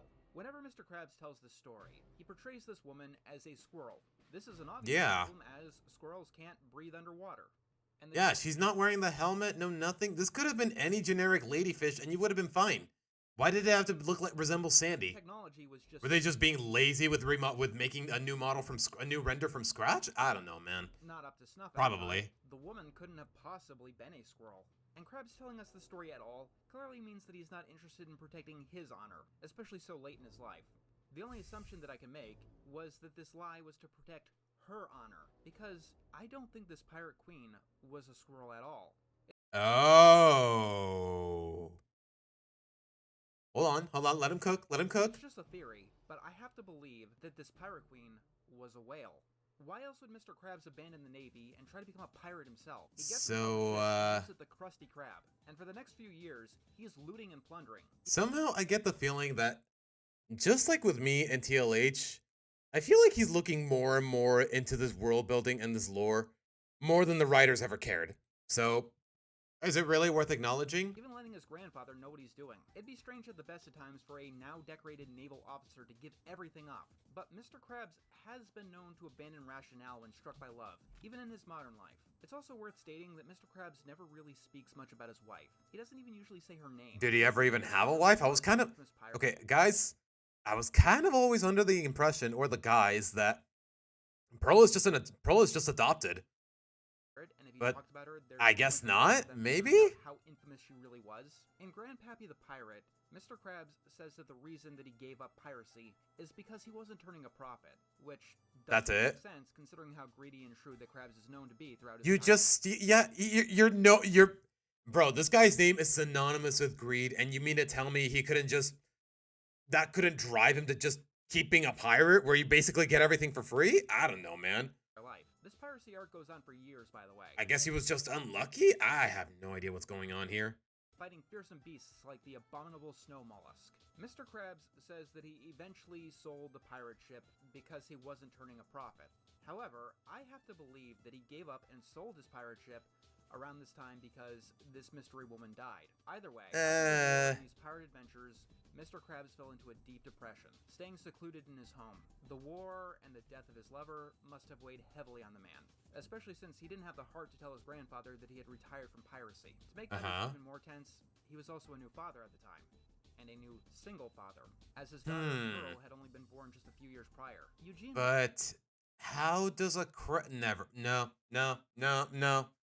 I'm not, again, I'm so tempted to just question any semblance of logic and continuity in the show, at least when it's warranted. But I feel like both the narrative and the writers are just gonna take the scapegoat of, oh, it's a silly kids cartoon. You don't have to think about it. He wasn't entirely alone. Which honestly, it just feels like intellectual cowardice at that point. His mother's help, but he still felt very alone. At some point, he must have realized that he couldn't just do nothing and wallow for the rest of his life. He couldn't go back to the ocean yet. It would have been too heavy and it was still too soon. But he did have cooking in his back pocket, and the man took a risk. Well, not really cooking, just one recipe in particular. What little he had left. I mean, does the Krusty Krab sell anything other than Krabby Patties and fries? Maybe I think they mentioned milkshakes at some point. I don't know, man. Buying a rundown, you know, typical fast food stuff. Retirement home and repurposing it as the Krusty Krab, the name of the ship he and his wife had shared. Unfortunately, the crab had gone a Tails? No. Bad Tails. Bad. A bit crusty at this point. He made strange business decisions, like hiring a man named Squidward Tentacles in the mid-80s. Okay, to be fair though, did he have a reason to not want to? I mean, he's just a cashier. I want to believe the job's really not that complicated. An octopus whose ambitions have been described as incorrect. Krabs' own cooking skills had also failed in the previous few years. It looked to be yet another failure and disappointment in Mr. Krabs' life. Yeah, like I said, just only one recipe. Then, he hired a man named Jim. Jim took the Krabby Patty recipe and elevated it to a craft. It caused the reputation of the establishment to bloom, and it became the premier eatery. Wait, did Krabs? I guess he wouldn't have been able to replicate the recipe just because, maybe apparently Plankton made it on accident? Something along those lines. Of Bikini Bottom. This eventually caught the attention of an old rival, Sheldon J. Plankton. Anger the Krabs was used. That's the thing though, Teutonic. Most of the time, it actually compensates for it with good comedy. Or at the very least, I'm laughing too much to where I don't have to take it to heart. But that kind of ideal has been lost for such a long time to where what does this show have to show for it now? Using their shared recipe that he can no longer recreate himself. Plankton took it upon himself to spend the also, yeah, the pizza too, Erica. You know, the whole Mr. Krabs pizza. It's the pizza for you and me. Rest of his life taking the recipe from Krabs. Plankton even went so far as to establish his own restaurant right across the street from Mr. Krabs. If he couldn't steal a formula covertly, he could at least steal the street traffic. However, Plankton's incompetence means that his robberies and his own business weren't very successful. Yeah. Mr. Krabs was clearly the king of fast food in Bikini Bottom. And with things finally going right for the first time in his life, Mr. Krabs starts to change. He becomes very addicted to money and to success. He doesn't want to go back to rags. I guess he wasn't always greedy. He doesn't want to go back to working bathrooms on some random ship in international waters. And he definitely doesn't want to lose anything he has left, already having lost so much. Okay, to be fair though, it really doesn't seem that way when he sold SpongeBob for 62 cents. And with someone out there constantly and obviously... I still remember this though, by the way. I don't know, I didn't think I'd get this far. ...to steal from him, an old lost friend to boot, Krabs clings harder and harder to his material possessions. On some level, he believes that everyone has an interest. Mine tastes like a fried boot. Mine is a fried boot. Everyone wants everything that he's worked so hard for. My dime! I don't know, Boo. I don't know, homegirl. I really don't know. I always keep it at the back of the register for luck. Well, I've never seen it. This in a way becomes a self-fulfilling prophecy. By holding on to money so much, Mr. Krabs ends up killing the golden goose. Yeah. Jim asks for a raise one day, and He laughs at him and then Jim just walks away. Mr. Krabs can't even give him that, seeing it as just another theft. Should Mr. Krabs' story about his pirate crew asking for too much be true, it's likely that Eugene saw the past and the present. Give me a raise or I'm quitting. A raise? That's not in my dictionary. So Jim leaves. You know, you really do wonder, considering how greedy he is, how does SpongeBob afford anything? How does he afford a mortgage? How does he afford his house? How does he afford groceries? How does he afford anything? Maybe it was paid off by his parents. Maybe it came with the pineapple. I don't know, man. And Jim Did we ever know how he ended up living in that pineapple, come to think of it? becomes a great success in his own right. This isn't Like, you know, who lives in a pineapple under the sea? Do we ever learn how he got to said pineapple in the first place? I don't know, man. Should I be having these kinds of questions? Maybe not. the end of the Krusty Krab, though. While the food goes down the tubes, it still has its reputation as the best thing to ever hit Bikini Bottom. Uh-huh. But as years go on and more people realize the truth, that statement becomes filled with more and more of a sad irony. Oh, Krabby Patties, huh? Finest under the sea! Yeah, sure. But where's the pizzazz? Throughout the first season of the show, the Krusty Krab Huh. In the Spanish version, all he says is, "Where's the style?" Huh. Come to think of it, I guess there is no Spanish equivalent for the term pizzazz. It's such a fun word, by the way. Seriously, just say it out loud. Pizzazz. Pizzazz. is usually empty or only has a few customers. Even starving people choose to eat elsewhere. Ouch. A certain yellow sponge sees a help wanted sign Mr. Krabs, I have an idea. window. Back when he was a very young child, he fell in love with the establishment when Jim made it magic. This inspired SpongeBob to push his entire life to recapturing that magic. Uh-huh. His first words were, "May I take your order?" Mine were. Spatula out of toothpicks and woodchuck. I did. However, Mr. Krabs, being old and embittered, he wasn't willing to give a chance on someone so young and naive. In the interim, he'd had a revolving door of fry Okay, Teutonic, but that doesn't explain the furniture, but I guess it doesn't have to. Because like I said, they're just gonna downplay it. They're just gonna relegate it to cartoon logic and call it a day. that just weren't up to snuff. And on the off chance that they would be something good, it'd just be Jim all over again. So, Mr. Krabs, Wait, what was this guy's name again? The Hash Slinging Slash or something like on the that? off chance that they would be something good, it'd just be Jim all over again. I'm telling you, man, for whatever reason, I'm more entertained by the B-roll footage of the classic episodes than I am by the actual writing. So, Mr. Krabs sends SpongeBob on a snipe hunt, looking for a spatula that he's sure doesn't exist. And it's at this point that Plankton sees the vulnerability that his old frenemy is in. It's an eatery without a cook and vulnerable to a killing blow. Uh-huh. It's a bus of anchovies to finish the job. Unfortunately for him... Wait, how do we know it was him, though? Is that ever confirmed? And very fortunately for Mr. Krabs, SpongeBob not only finds this spatula of legend, but saves the day, guaranteeing him a job at the Krusty Krab. Wait, how do we know it was Plankton of all people? I thought it was just there for the sake of being there, just for the sake of conflict, which in an episode, keep in mind, this is the first ever, this is the pilot episode, I think, or somewhere very early in the runtime. So, I don't know, in instances like these, a plot element just for the sake of having a certain plot element is not too problematic in a show like this. And the rest, as they say, is history. SpongeBob was never able to recapture the Golden Age Jim magic, but at present, so much time has passed that he's able to The amount of memes I've seen with this guy and the fact that we don't even know his name. at least live up to the legend, if not the man. Of course, it's an open secret that Mr. Krabs does take SpongeBob for granted. What? Yeah. I bet your contract, and I lost.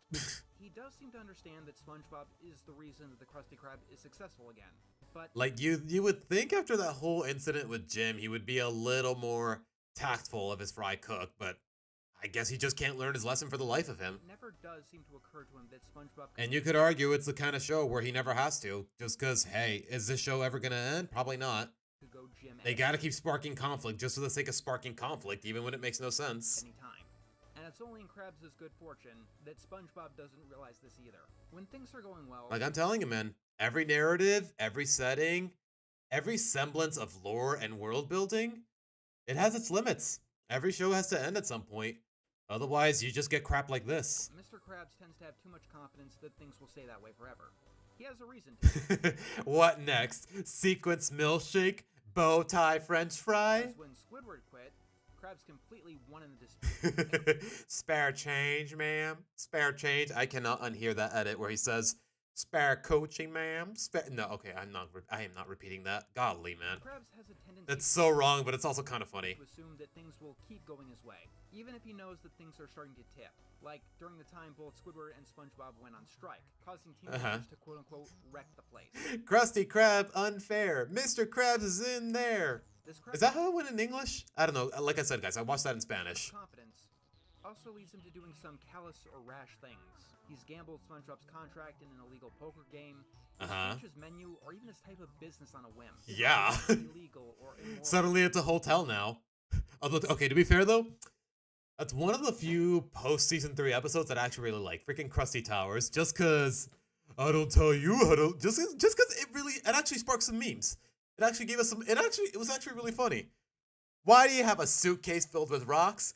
I don't tell you how to live your life. Moral action, such as selling raw grease to people, or attempting to murder someone he believes is impersonating a health inspector. Don't say he didn't think it would go that far. This man knows what a rancid burger can do, and he's also seen war. This man has killed people before, he's not hesitant to do it again. He's killed the undead already. What does that tell you? But underneath the facade, there is this deeply insecure crab. The Yeah. greed is the most obvious symptom of that, but it comes up in other areas too. In terms of love, Eugene has this compulsion to keep spending and spending. Yeah, come to think of it, that whole episode with Mrs. Puff, it ended on a pretty positive note. Did they ever take that any further? Because I don't think they have. I don't think it really went anywhere. Desperate to not lose the Which is kind of frustrating, but hey, what are you gonna do? person he's fancying. It's not just the Again, this is the kind of show where maybe I shouldn't be taking the continuity to heart as much as I really want to. risk of getting robbed that haunts Krabs. Even his rival having one singular customer is too much for him to handle, because that. Oh, it was season 4 Teutonic. That's probably why. Normally has a hard time Yeah, like I said, most of season 4 I do not have a problem with, or at the very least I remember it vividly. showing love. Hey, where'd you get that piano? Dung! I made them in the shape of a piano. Like, I don't know, man. It has a couple of good episodes, like the one where the Krusty Krab gets bought off. Like Squidward is an employee. Like, you know what? Let me see if I can find the clip, and hopefully I can play it without getting copyrighted. Let's see. SpongeBob HR department. There you go. This one gig. Hold on. What's Gag. our motto here at Krabby-O Mondays? Sincere service with a smile. Well, yes, but with the Krabby-O Mondays spirit. Now, Squidward, you wouldn't want to have to talk to human resources. Take it from someone who's had certain experiences with HR departments, guys. This is very good commentary for a freaking kid show of all things. I'll tell you that much. Would you? So, In fact, play it again. would you? So, That's funny, man. That's good comedy. And has a very difficult time buying it. Krabs has been known to be very overprotective of his daughter Pearl. Also, as Krabs is feeling older and older these days, he's more and more desperate to recapture his youth. That is such an uncomfortable visual, but hey, it He fits. does consider going into retirement at this point in his life. However, he still does have some energy and life within him at the ripe old age of unknown. Wait, that says 42, so what year? Again, you know what? The less questions I ask about the lore and whatnot, the better. Doing things like fishing for clams or pulling off heists like those he did in his youth. But even with his other interests and pursuits, it's clear that there's an emptiness to the man that you just can't fill no matter how. I don't know, man. Something about this show, something about just this show in general. Like, I think I like it a lot more when it's just about the memes and the comedy rather than anything that resembles world building and continuity. They say that you can't bring it with you when you go, Mr. Krabs. But then he'd simply retort that he bought a golden mausoleum and put it right on top of Smitty's grave. Wait, And what? he'd be laughing in Davy Jones' locker for the rest of eternity, counting the 62 cents that he managed to smuggle with him. This was So, is he just gonna... Okay, that's that. He's just talking about the patrons now. just about the weirdest video that I've ever made. Yeah, it's a very peculiar video, if nothing else. Just trying to understand the lore of this character in particular. That's all I can really say. But other than that, it was a good watch. That's all I can... I mean, like I said, the less I question it, the better. Like, that's, I guess maybe that's the beauty of SpongeBob in general. You don't have to think about it too hard. You can just have fun with it, but like I said, well enough after season 4 or 5-ish, it just wasn't even funny anymore, so what did it have going for it? We're not talking about this or this, we're talking about this! In a season 10 episode, Krabs and Puff go on a date. There's also a... Really? Oh my gosh. That's... I mean, what else is new with Nickelodeon? They did the same thing to Zuko in the Avatar comics, which still pisses me off to this day. Especially when you find out the guy that did it to him, he's basically an OC of one of the creators or one of the writers, I think. Something along those lines. But with that being said, though, guys, we are about... Yeah, we're about an hour and a half into the stream, so let me set up the Switch, and speaking of SpongeBob, we're going to play some more Battle for Bikini Bottom. Hopefully you guys can join me for that. With that being said, though, I'll be right back.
Ouch!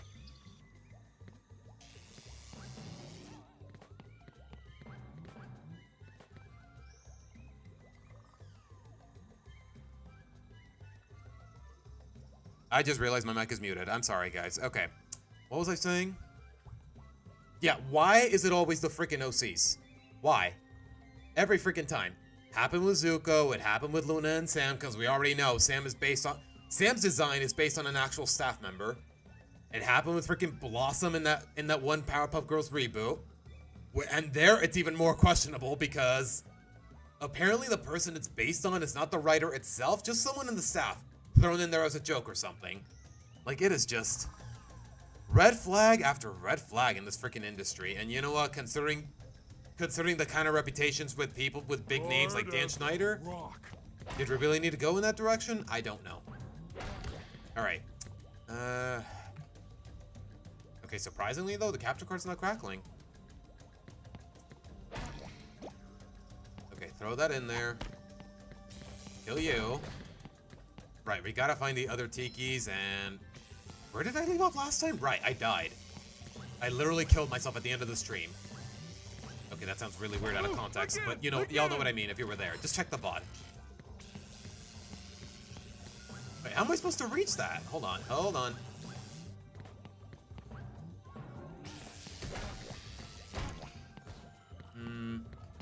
Okay, probably not from there. Wait, so... Okay, okay, good to know. Good to know. Not that important, though. Wait, where does this box take me? Okay, I need to open the other one still. Ooh. Hey, my back feels better. I have no idea where I'm supposed to go, though. I'm guessing this way?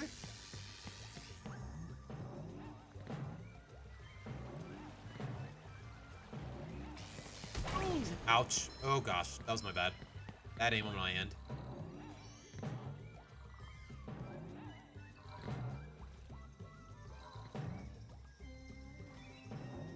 That's much better. Wasn't I here yesterday though? Yeah, I remember freezing the water and then we just worked off of that. Okay, I'm guessing we're going this way then.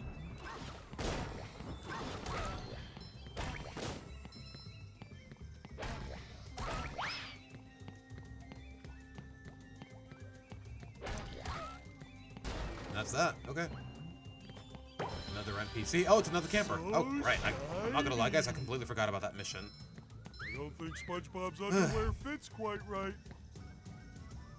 I've honestly noticed that in modern shows sometimes, like when a random background character has very detailed design, even in SpongeBob, it's probably based off one of the staff members. Yeah, that's the thing, though. Like, some characters, yeah, they're just... That's the thing, though. They stay background characters. Like Girl Jordan, it's based on actually one of the storyboard artists, but there's a reason she doesn't really hold a lot of relevance, even when she kind of did. But in this case, is shipping them with the actual characters, especially considering the fact that they're literal children? I mean, what can I tell you, man? Wait, how am I supposed to... Do they really expect me to carry this all the way back to the... Oh, wait, no, it's right here. Wait, what did that do?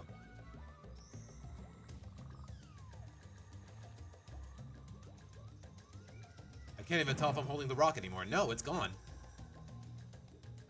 Why do they keep showing me this cutscene?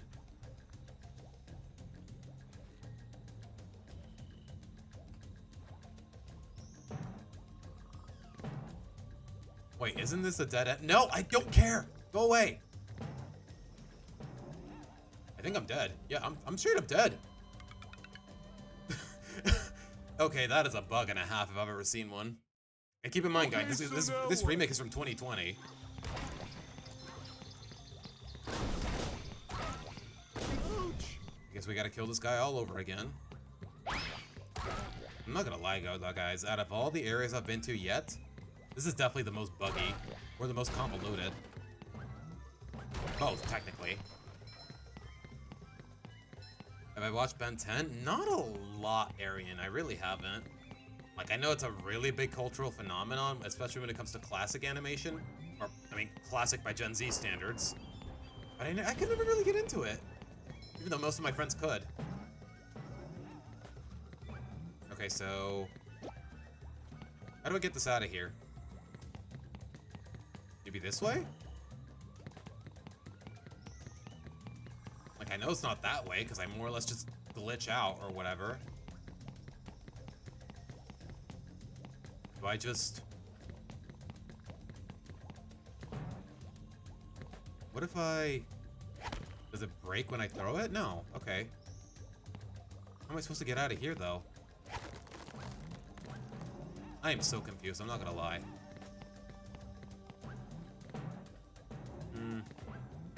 You know, reset it. I gotta think this through a little.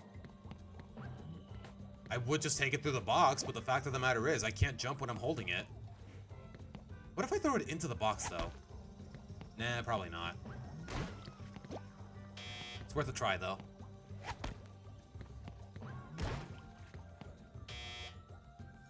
I really like the song and the stage, though. I kind of do, too. It feels like it's something you could just whistle, no problem. Really, Teutonic? Okay, you know what? That doesn't surprise me. It really doesn't. Carry a lot of stuff around. Okay, you know what? I have to try something. I just don't know what. I really don't.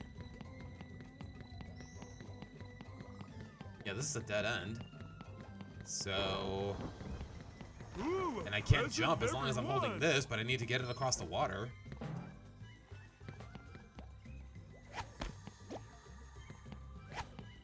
I don't know if this is the right way to go at it, but... you know what? If I die, I die. It's not like I have a limited amount of lives.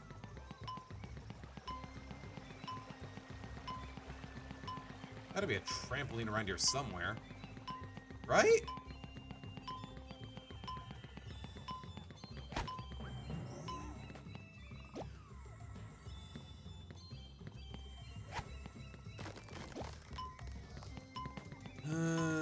Please tell me there's an exit here. Please. Or a trampoline I could just walk into. Nope, looks like it's all a dead end, so what the heck am I supposed to do here? Just let it drown, I guess. It's either it or me. Oops, I completely fumbled that throw.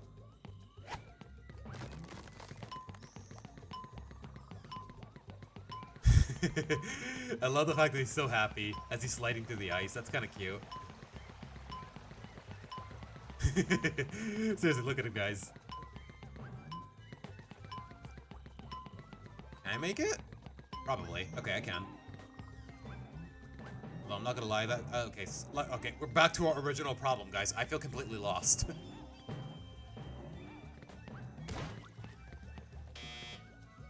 Maybe I was meant to go this way? I don't know. I really don't know. Huh. If I try to freeze the ground, see if I can move. That's exactly what I'm trying to, Tonic. Huh.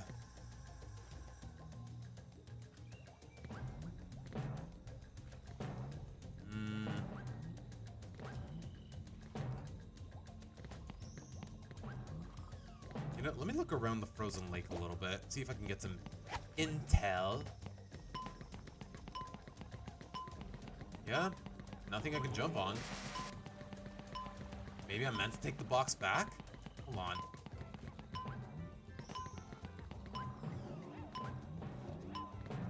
You know what? Let's take the box and we'll work from there. We found one tiki, but I don't have any means to take it back. Hello? Okay, I was about to say, why can't I go in the box? So bright. So shiny! A robot go boom! Okay, I straight up cannot focus with these robots constantly respawning.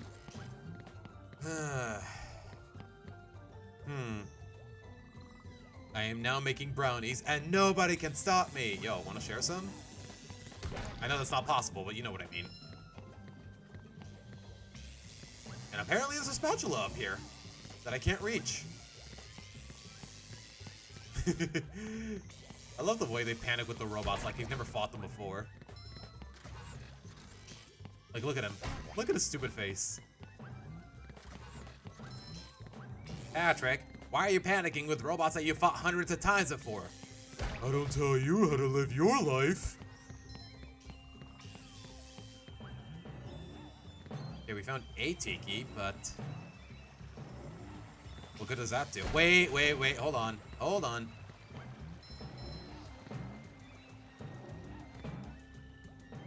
Does this actually affect anything?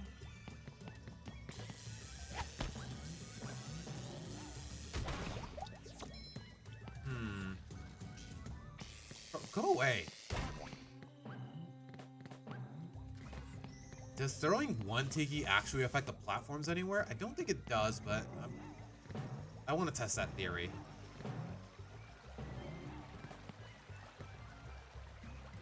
Forgot what day it was. It is Sunday. This one goes boom. Sunday. Nah, it doesn't really roll off the tongue as well. What if I just slam on this guy? Okay. Doesn't really do anything, though. What was the point of this whole area again? Just a sleeping tiki, just a hiding tiki, and that's it. Try to go to the spot you bounced in near the stone tiki. Try to get the button that it showed the seat. Wait, what do you mean?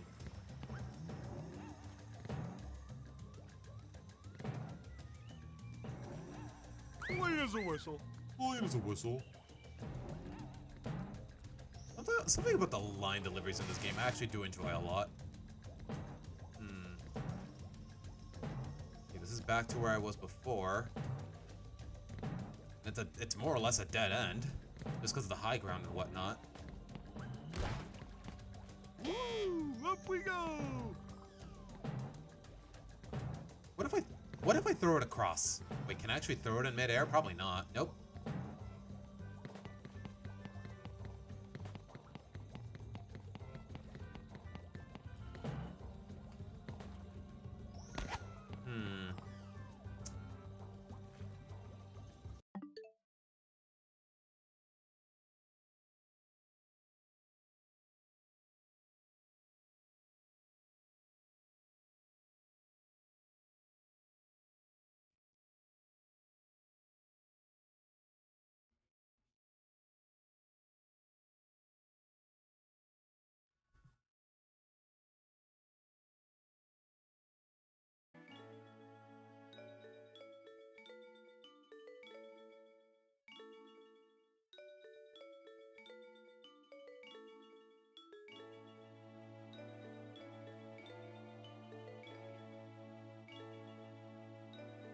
Tails, are you proud of yourself?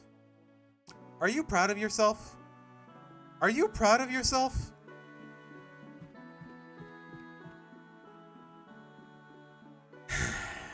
Moving on. Moving on. Don't ever let me hear that again, please, as long as I live.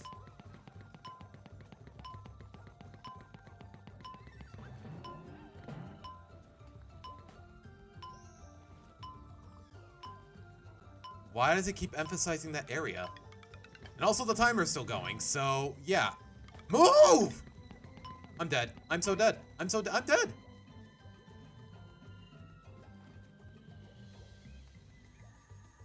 I have no idea what I did wrong there, but I guess I did something wrong.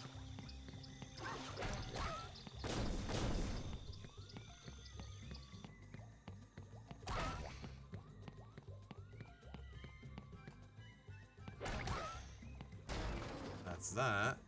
Ooh, wooden presents. Is this where I was earlier? No. Wait, have I been here before? I could have sworn this was a dead end, but I guess not. Oh, again! Yeah, me neither, Pixel. That's what makes it so frustrating. I'm guessing I have to throw the fruit from all the way from here. Yep, okay. You know, before I do that, are you another camper? Okay.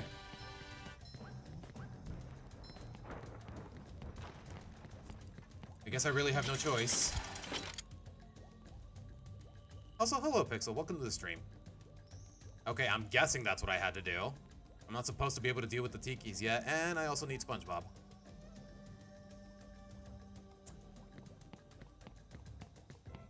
Now, if you could kindly direct me to the next bus stop, I would really appreciate that.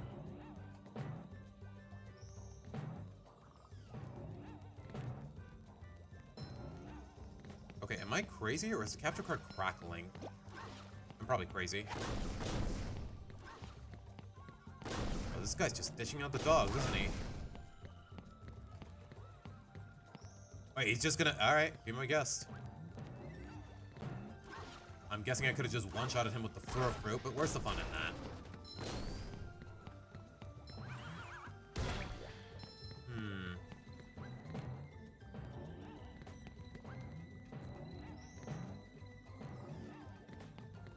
Okay, that's how we get to the... Oh, okay, okay. Now we're making progress.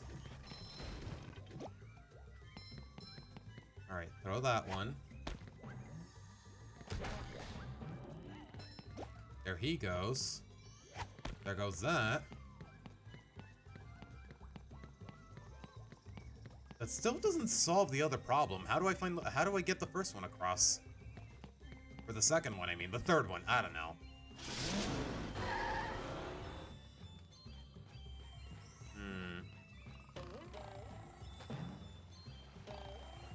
Okay, go to where the cowboy was. At least for now.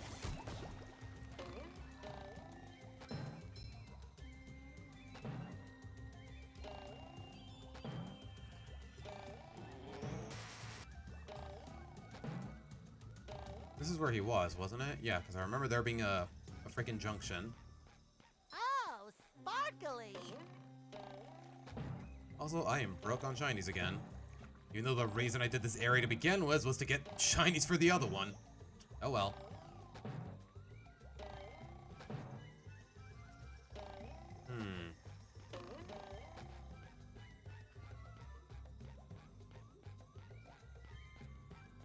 Okay, this is where the gate opened.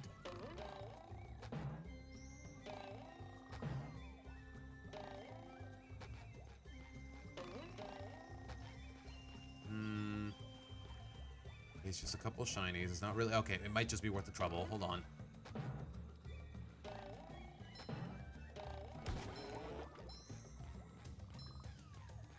Not that many, though. Was it really?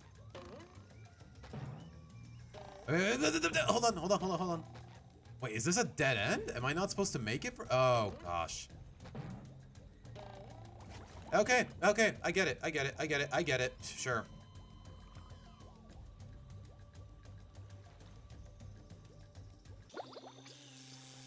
The Tiki's reset. Disaster. Okay, at least I know where to go now, and I'm gonna need Patrick. But...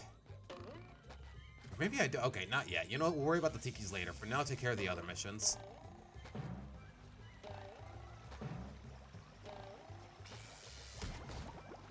Wow, that was a frame-perfect swing. I easily could have fumbled that and hit the dynamite.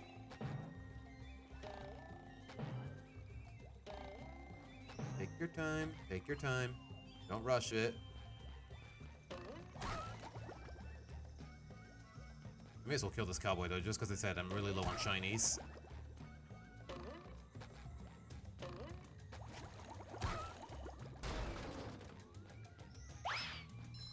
Okay, I already rescued this camper.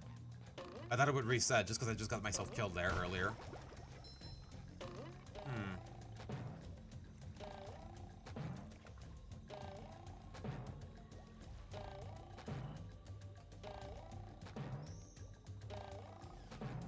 This guy again. Wait, hold on. Why did that platform make me bounce higher than usual? Oh, because of this.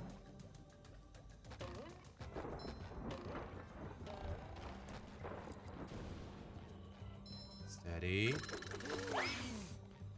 There's nothing like the smell of bubbles in the morning.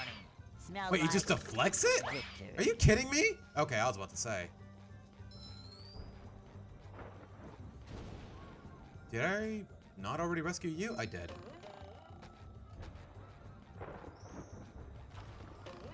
Check all the surroundings top to bottom. If there's land, a platform, or buttons need hitting. I'm trying.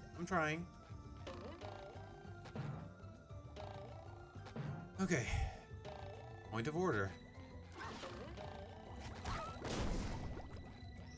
Yeah, maybe my curiosity is getting the better of me at certain points.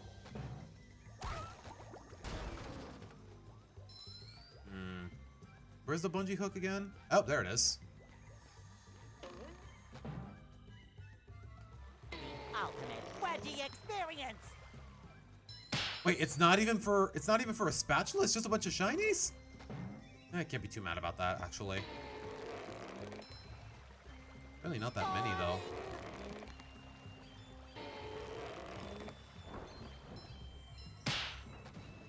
I guess I didn't really need SpongeBob in the grand scheme of things.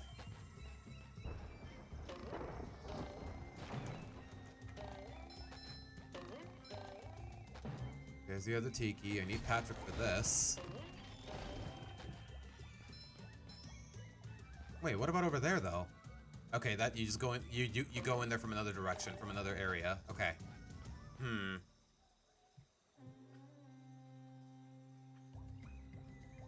Jump twice, press the action button. It helps to land farther? Really?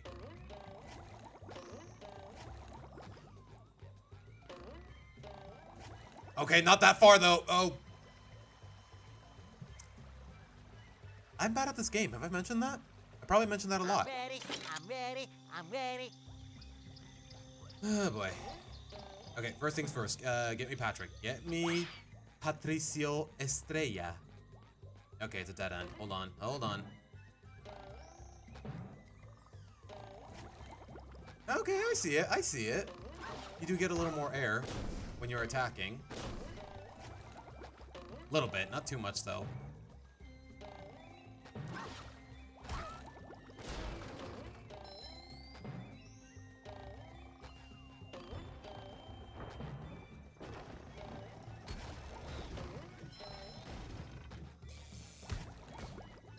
All right, give me Patrick.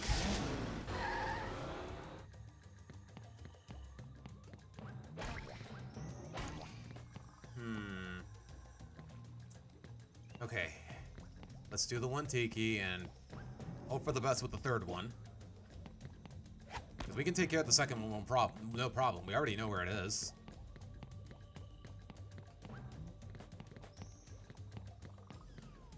You ever come across a bootleg Mexican game? Huh. Not that I can think of, Tails. This one goes boom. Oh gosh, I had to press B there. I pressed Y on accident. Boom. How many of these do I have to carry? That's much better.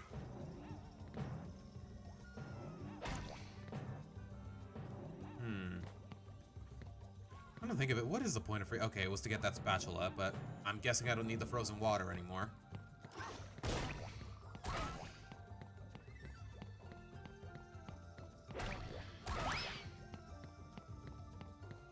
I'm only KOing him for the shinies, even though it really drags on.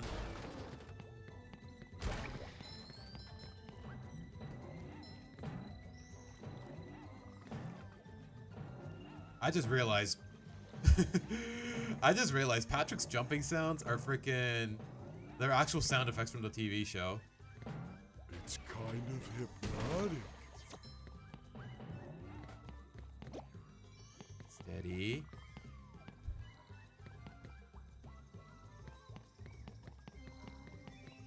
Okay, get this out of the way just so the cursor gets off of it.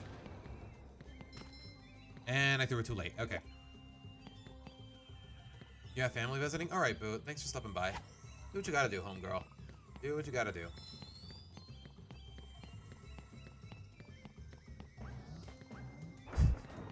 Tails, I think you forgot the T there. I don't know, man. Someone's gonna misconstrue it when you just call. Imagine me calling someone, "Good night, Boo."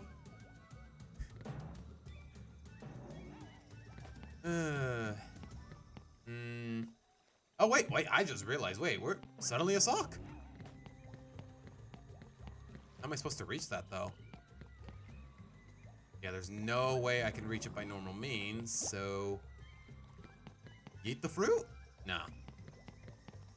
Okay, I'm guessing this fruit is kind of useless here.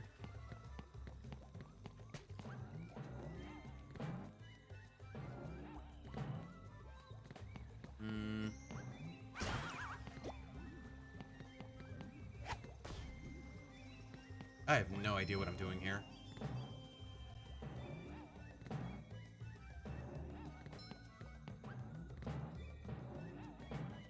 Have I been here before? No, and even then, it's just a bunch of tikis. Oh, and also the sock. Okay. Oh, goody, another one! Okay, I want to believe that the action button actually saved my life there, but I really don't know for sure. I really don't have the means to measure it.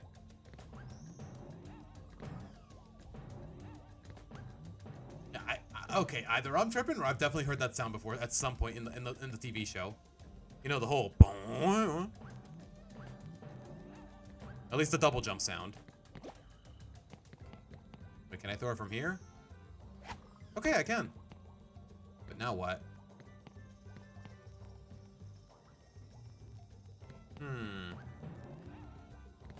Hard as a rock. Hey, yo. hard as a rock. Imagine hearing that in Patrick. No, never mind, never mind. You know what? I need to get my mind out of the gutter.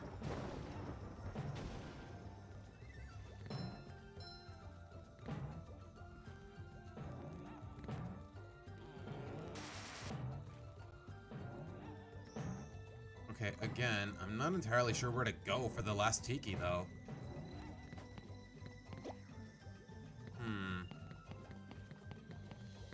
You know, at this rate, I may as well look it up. Because I'm completely stumped. Am I even sure this mission is really worth all the trouble? We still got a long ways to go in this area, unfortunately.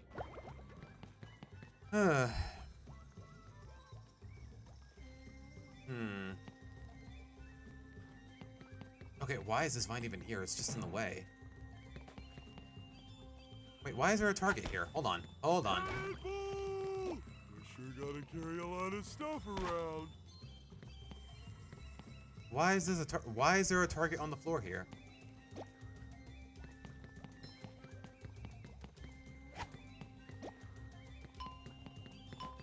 Okay, screw it. Let's just hope for the best.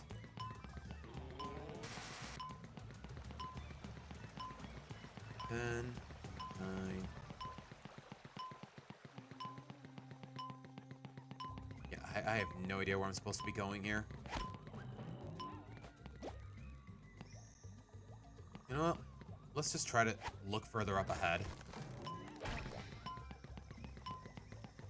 I get the feeling it's also a dead end here, but I could be wrong.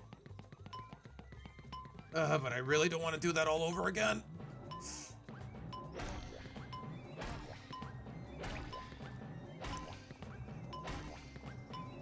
Okay, I'm alive. I'm alive. Barely. Yeah, I have no idea what I'm supposed to do with this thing. You know what, let's just go back and reset it.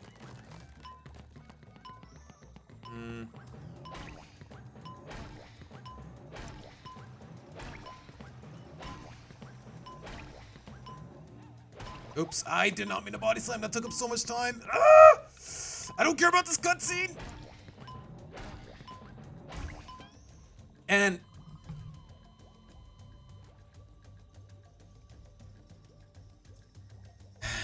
okay. Not gonna lie, do I have any incentive to stay in this area other than that one mission? How many of these do I have to carry?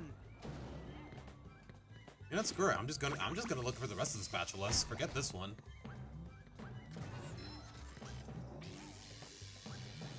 Yeah, screw you, Mr. Krabs, honestly.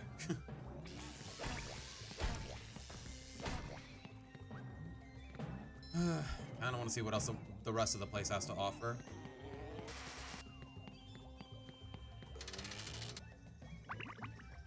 Yeah, I know I need 75 spatulas. I did visit the chum bucket on my way here.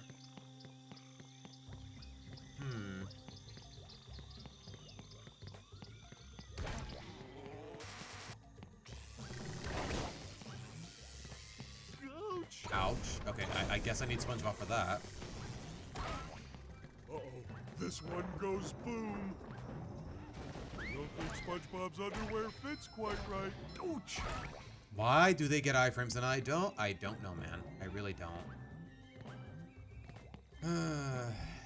This game is getting a little frustrating, I'm not gonna lie. Okay, whatever this mission is, I'm guessing I did it already.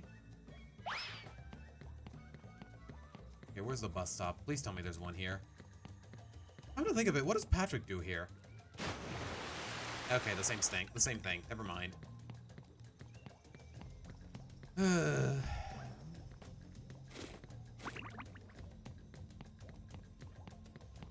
Not gonna lie, guys. This area is getting kind of what the fish paste.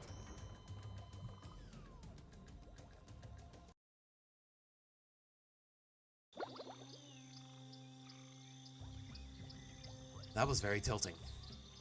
That was very tilting. I'll say that much. That's the thing, though, Teutonic. I only proc the cutscene by putting myself in that platform where it's a complete dead end.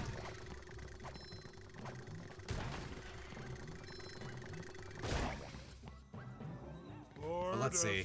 I mean, I really got nowhere else to go, as far as this game is concerned.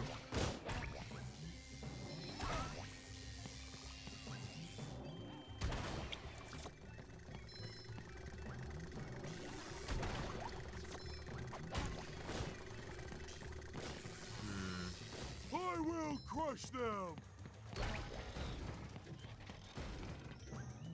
You know what? Let's look into it.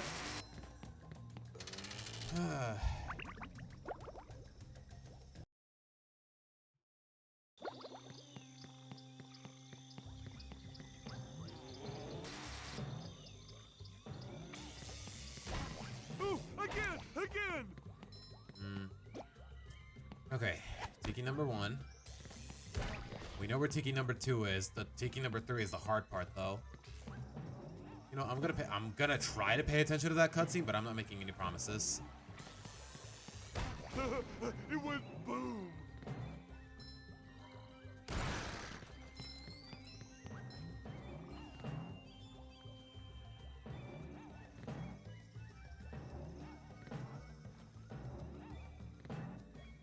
Wait, can I actually proc the cutscene without, you know... Okay, maybe I need to freeze the water first to actually see. Hold on. Yeah, okay, maybe, okay. That's one way to go at it. It feels a little tacky, though. I'm not gonna lie.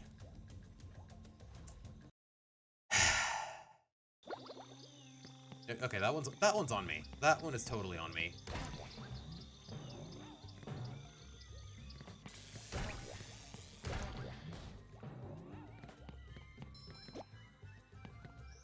Alright, I can do this. I can do this. I can do this. I believe. I believe.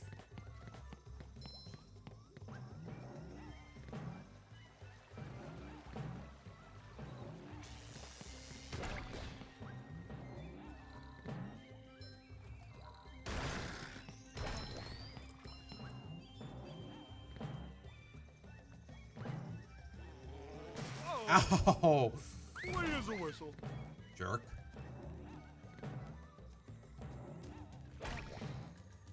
Okay, freeze the water, look at the cutscene, pay attention, and we'll work from there.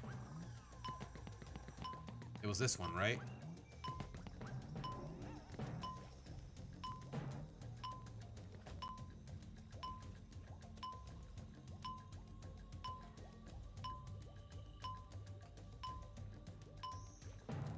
Am I supposed to get to that switch? Okay, I am so confused. I'm still really confused, even with that information that I completely disregarded until now. I'm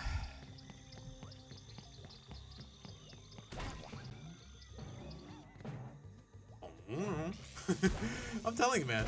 I never get sick of that sound effect.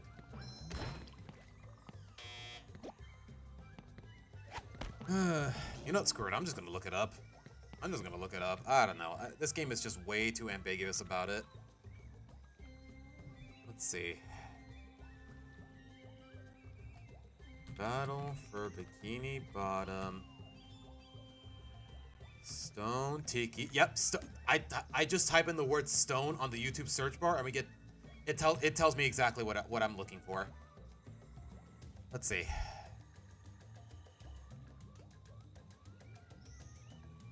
Okay, it's only 2 minutes. I can stomach 2 minutes, right? First one is given to you. We more or less know about the second one.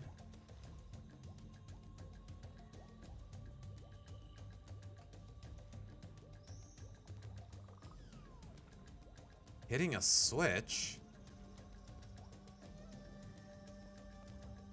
Wait, hold on. Hold on. Oh, that's why. That's why the route was so scuffed. How am I supposed to know that, though? Okay, I think I can work off of that. I think I can work off of that. At least I hope I can.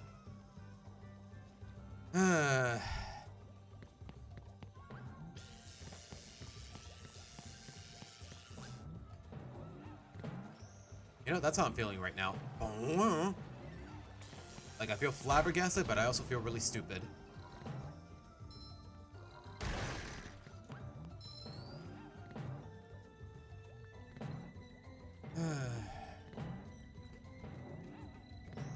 least I know where to go now, though.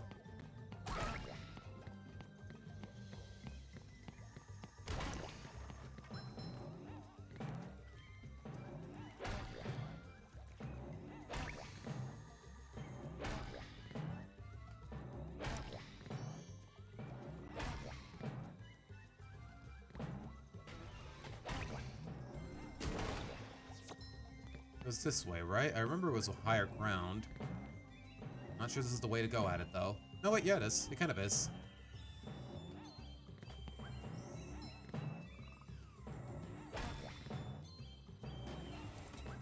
Oof. Hey, my There it back is. feels better. Okay, what does this change, though, exactly? Yeah, that's how you do it. Okay, yeah, simple enough. Wish the game would tell me that, but hey. Hypnotic. Hey, this is mine! Alright,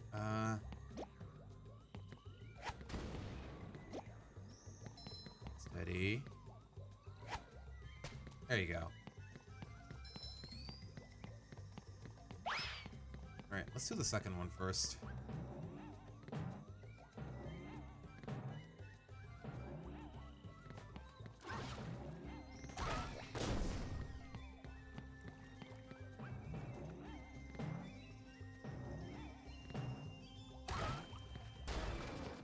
Okay.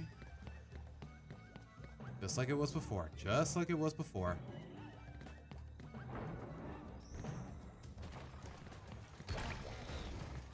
Pretty sparkly thingy. Alright, now the hard part. A robot go boom!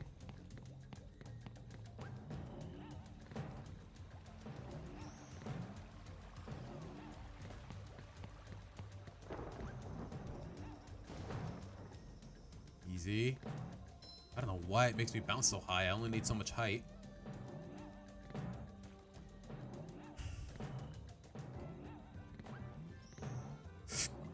I almost screwed that up horribly. Okay, okay, we can do this. I can do this. I can do this now. I can do this. Right? There you go. There you go. Golly, man. Why was that so complicated for me?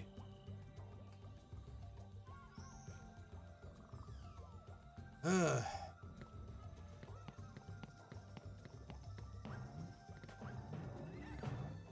There it is. Oh boy, oh boy, oh boy! Ugh.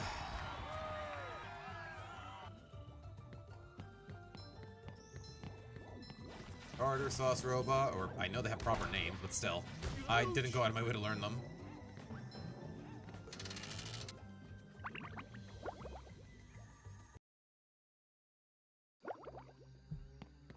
Hey, Barnacle Boy. Hello there, Barnacle Boy. Okie dokie. Alright, fine. Let's go to the bus stop. Back to Robert of Sponge. Hey, kid, I could really use your help if you had some time to spare. Uh-huh. Sure, Barnacle Boy. What do you need? I'm trying to recover my lost energy crystals that power my new secret superhero power. Huh. It seems the robots have found my supply and have hidden them in this cave. Secret superhero power? Oh, what's it do? What's it do? What's it do? Good question. If I told you, it wouldn't be a secret, would it? Just trust me. It's worth finding these crystals. I'd go searching myself, but my bunions are acting up TMI, today. homie. Well, then you rest those super bones of yours. I'll get searching for these crystals. Okay.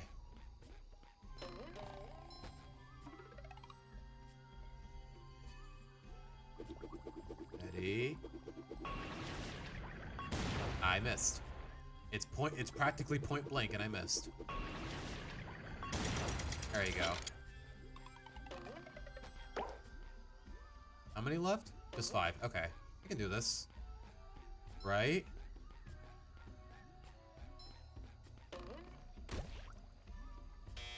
That open the cage or...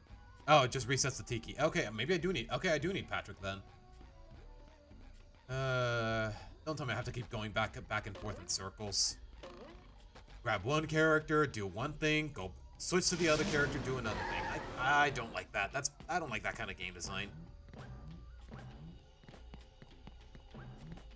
Yeah, because after I open that switch, I need the bubble missile, or whatever it's actually called.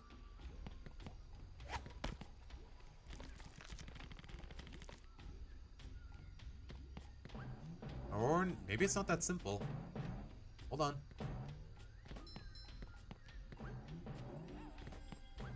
There's another one, but now what?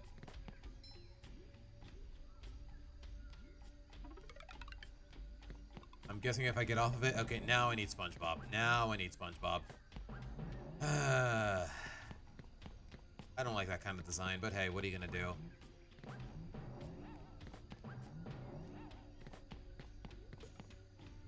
Like, I don't know. If there was like a bus stop every part of the area, I wouldn't hate it as much, but it's still really annoying.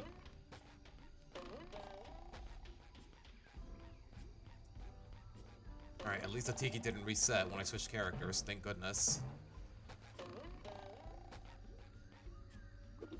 Bubble collar. I'm not gonna lie.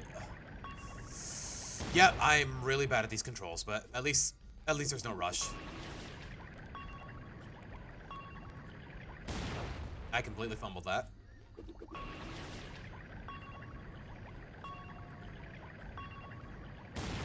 Oh my gosh, these controls are so flimsy. Like, there's no way to slow down. Okay, I almost got it. You know what this reminds me of? It reminds me of that one scene from the Lego movie where Batman, he just keeps throwing batarangs at the switch, and then after throwing like the 100th one, he's like, first try. Bro, what are these controls, man? Oh gosh.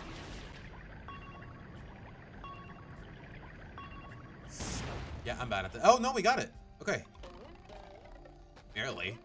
But we got it. It took like, what, 5 tries? I'm guessing I need Patrick again now. Yep. Too pretty. Can't take it. Say no more. As much as I don't like it, just say no more, man. The more you yap about it, the more you piss me off.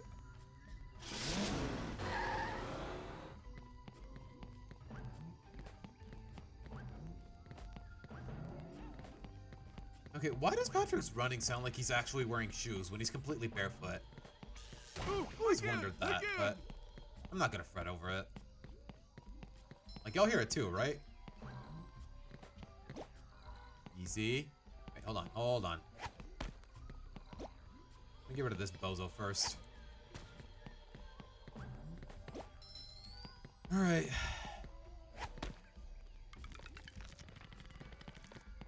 I did not mean to skip that cutscene. I thought that was gonna open the cage.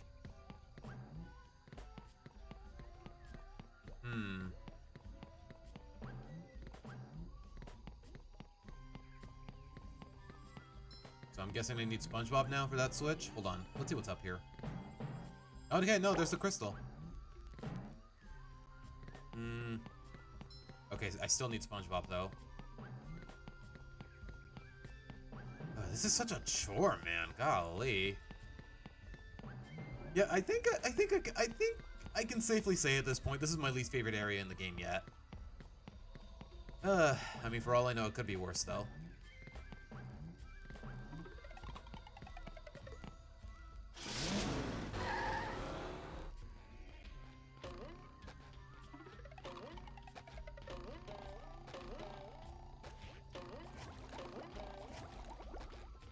Alright, I can do this. I can do this. I can do this.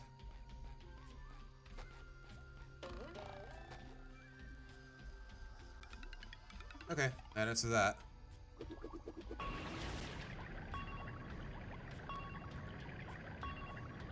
First try, and that's not an exaggeration. Please don't tell me I need Patrick again. No.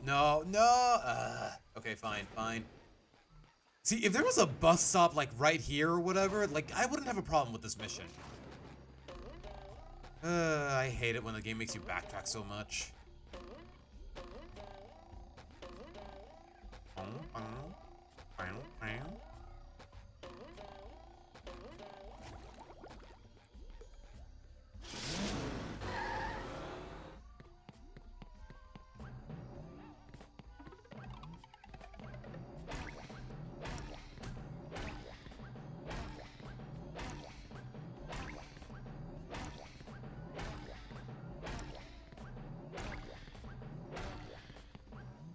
Okay. Alright, where's the tiki? Where is the tiki? How many of these do I have to carry? Oh, great. There's also the nerd robots. Hold on. But they are gunning for me. Golly. Another one. Also a sock. I'm guessing that takes me back to... Yep, that's where Barnacle Boy was. Okay, at least there's a shortcut back.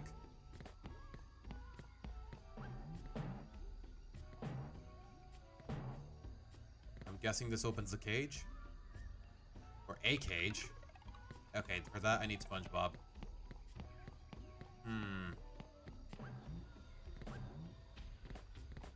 Wait, can't I just reset the Tiki and bring one from earlier in the stage?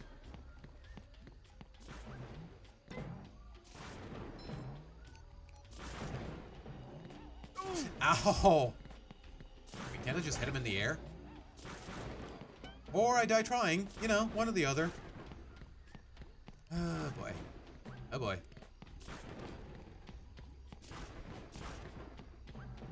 That's much better.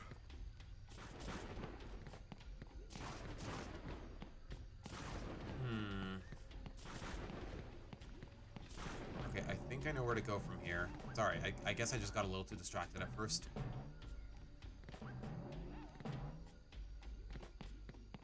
Okay, here's SpongeBob. Here's the bus stop, and here's the frickin'... Here's the bus stop.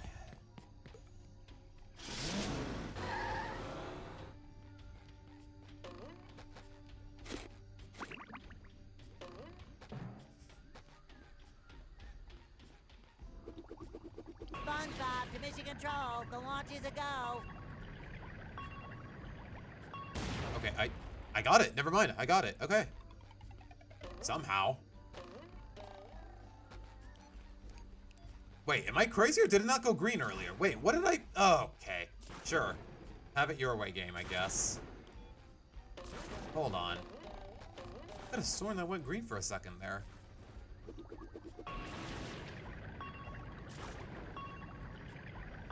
Okay, I'm looking at another cage. Okay.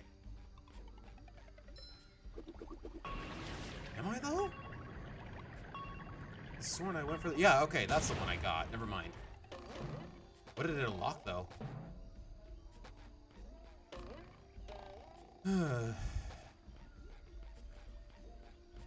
It was a lot more tedious than what I expected. I'm not gonna lie. Fresh like a spring breeze. Okay, there's one Tiki. Number one in the And I found Bikini another Bottom camper. scavenger hunt. 3 years running. Thank you. For that I need Patrick, though. Where is he? It's this way back to this bus stop, I think. I'm telling you, man, it's so easy to get lost. And no wonder they were hinging on a magic conch the last time they were here. Gotta have something to eat? No. Gotta have something to eat? No.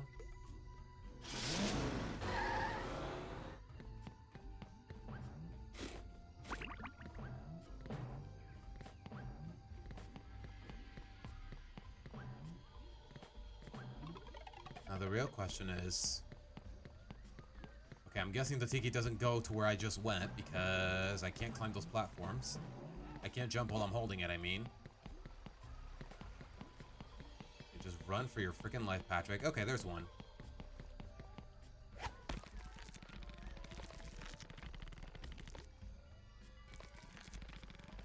Okay, we already unlocked that one, so what's the point?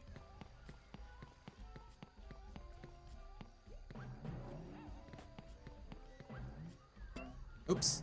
I stepped up in water. My bad.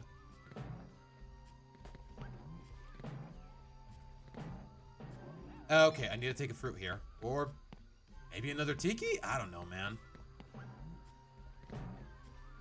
Is there any fruit I can throw here?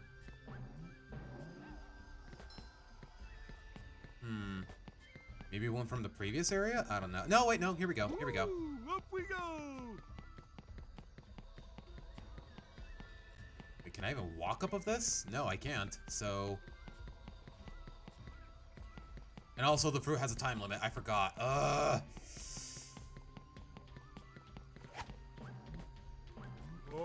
as a rock.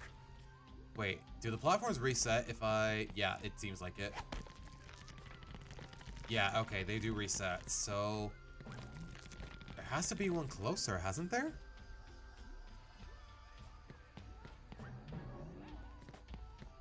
Honestly, sir, I mean, I like the... It's one of those episodes where... I thought it was fine. Nothing too crazy, but definitely overhyped. Like, people say, oh my gosh, the song always makes me cry, but I thought it was a little too sappy.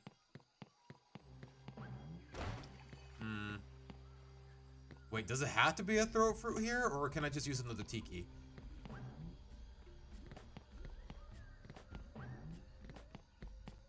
What if I just pick this one up?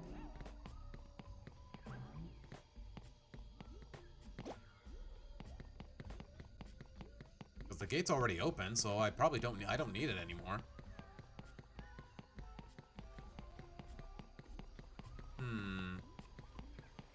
Guess it is worth a try.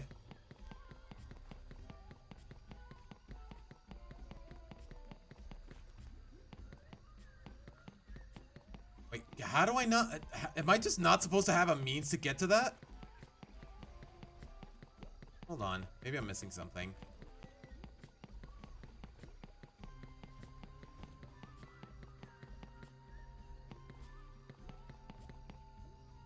How am I supposed to... Wait, it doesn't break, right? Okay, it doesn't break. Okay. Okay, there we go. Steady.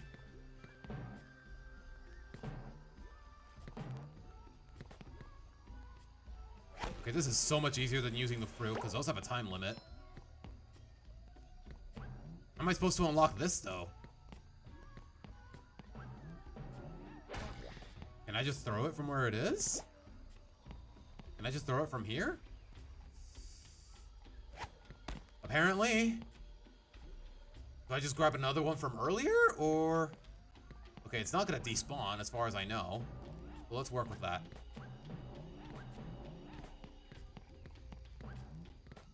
Okay, there's the box. Let's just bring in another one from earlier, because I know we did more than one.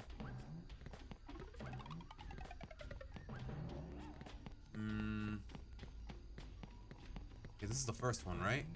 Yeah.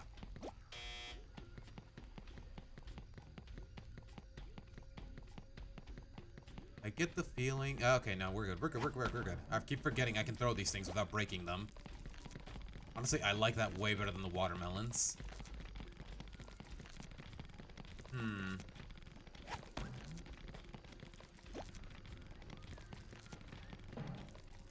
What's that noise? Okay, it's still there. Thank goodness. Thank goodness.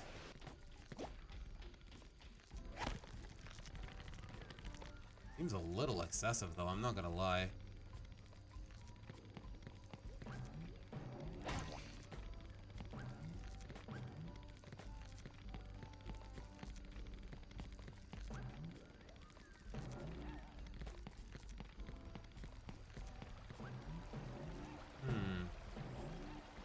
There's another one. And I need SpongeBob again. Oh boy. Alright, it's fine. I can live with that. One more little track, I hope. Was it this way though? Or... Yeah, I want to say it was this way. Don't quote me on it though.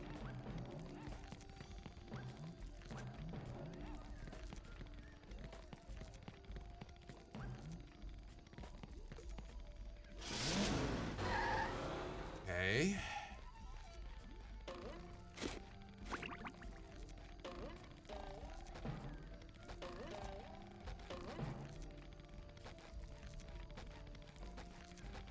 Alright, everything is set up. Just need to guide the missile to the other switch. That's it.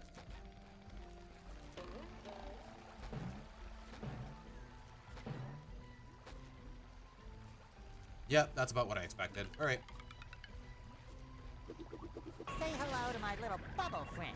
Sounds like this sounds like a pain to maneuver, though. Sometimes pushing Never a mind, single though. button Never is mind. the most satisfying. Push, push, push, push. Wait, what opened, though?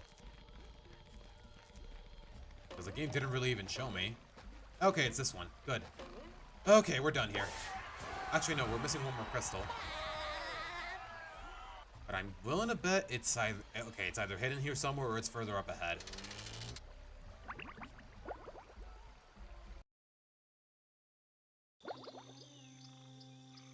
Oh my gosh, more vines, more kelp. Okay, on top of the fact that this place is a chore, Hi, Mermaid Man. it What feels are you so doing here? uninteresting as a setting. Oh, hello, Kyle. I was trying to find some of our missing energy crystals when I came across this vine. In my younger days, I held the all-time speed record for vine sliding. Okay, honestly, it feels like everyone in this cast has a record when it comes to slides. What are the odds? What a hoot! And if you can beat my best time... Sure. Sure. Well, I am a bit busy with all these robots, but... Try not to fall off. Easier said than done, Mermaid Man. Easier said than done. Okay, give me this box. And... Am I missing anything? I guess I have to do it with SpongeBob. I love opening presents. Holy crap, this path is so narrow. It's not even funny!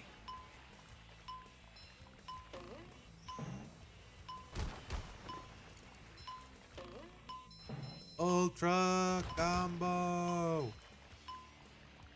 It shines.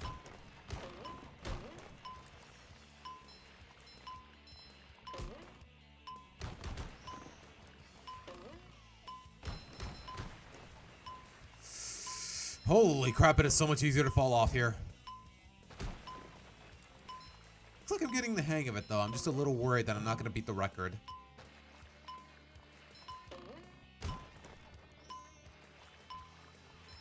Oh, it's the other way. Oh my gosh. Oh my gosh, that wasted so much time. It's not even funny.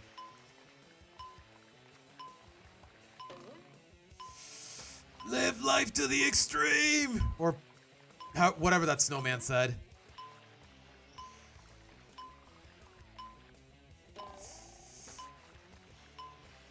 I can make it. I can make it. I can make it. I'm not gonna make it. Still haven't beaten my record. But you're... Keep trying. Yeah, I'm trying. I'm trying. I guess I got a little too greedy with the shortcuts, I guess.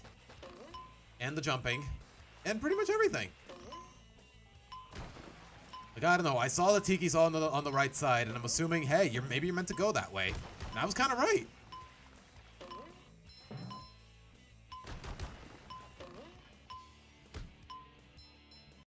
I'm not good at this game, am I? Still have to keep. Yeah, I know. You don't have to point it out, game.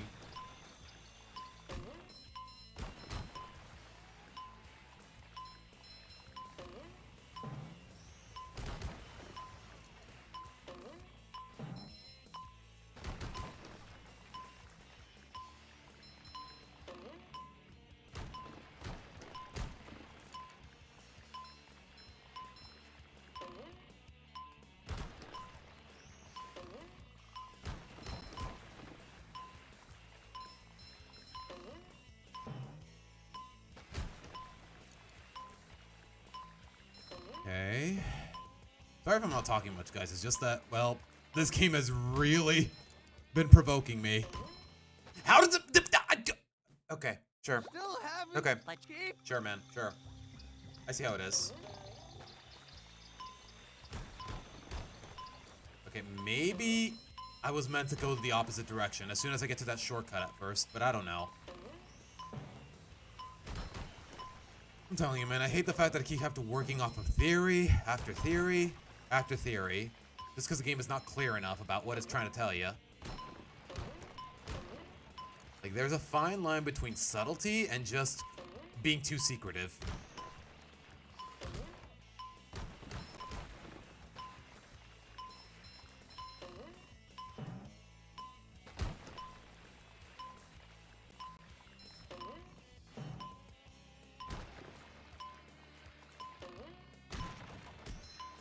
Or that's how that goes.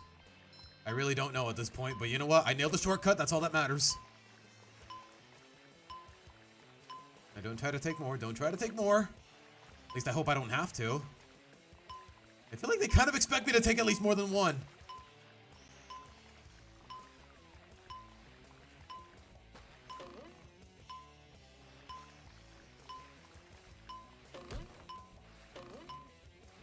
Is that it?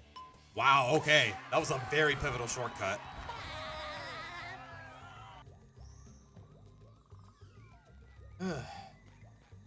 Okay, we beat the record. Let's go talk to Mermaid Man first. Well, now. I guess you. I guess. Thanks. Thank you. All right. At least we're actually making progress, because honestly, guys, for the first half hour of playing this game today, it felt like we weren't getting anywhere. Yeah, we're still just missing the campers and all the crystals. Wait, was there one in the slide?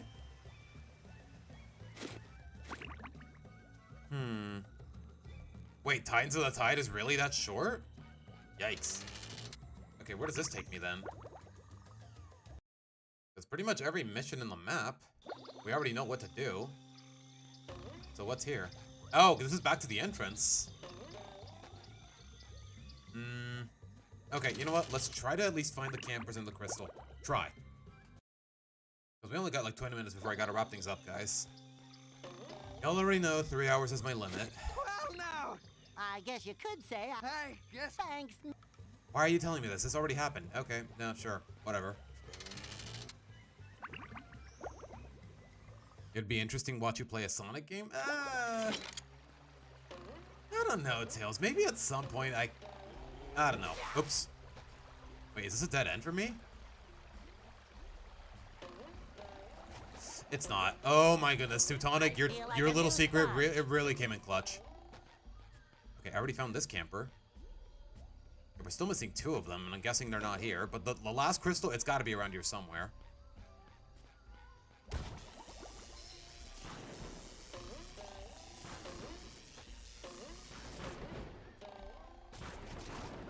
You've just met the Sponginator.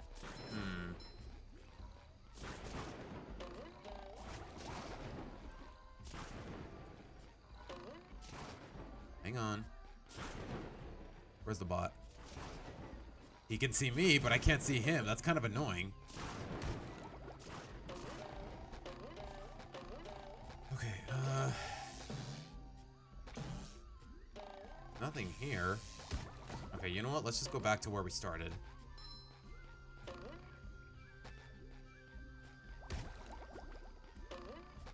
Because we already opened all the gates, so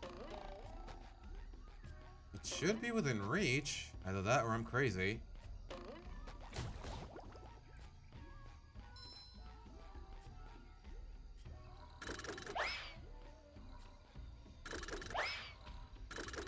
Time for a little sleepy There you sneak. go. Okay, you just had to look 2 of them. Also a dead end. Maybe I need Patrick? I don't know.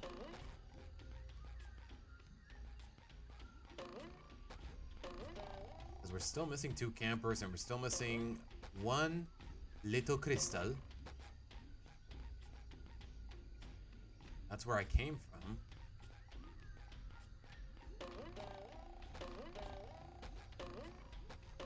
Pretty sure we picked up the one up there, but don't quote me on it. Screw it. You know what? I'm done with this. I'm done with this area. I kind of want to. I'm just eager to go to a new one at this point.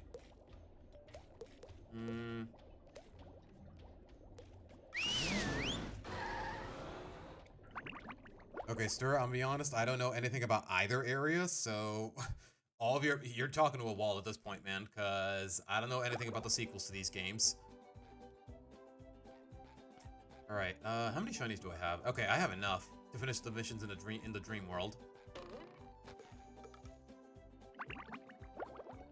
Because the reason we left the dream world in the first place, guys, is just because I couldn't afford to open the areas.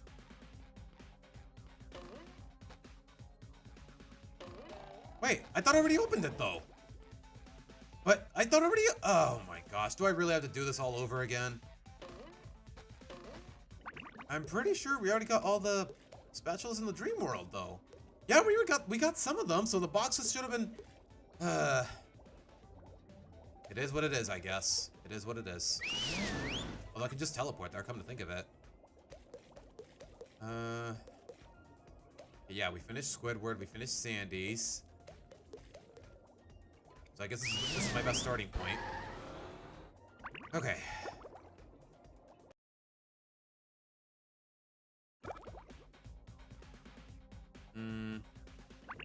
Actually, a better point, because I remember the last one we did was Squidward's Dream, so let's work from there.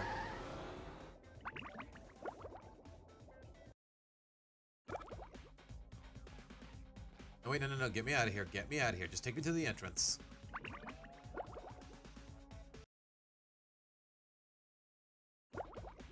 We're already done with that. Yeah, this is where we left off. I couldn't open it. I couldn't open the Krusty Krab because I couldn't afford it.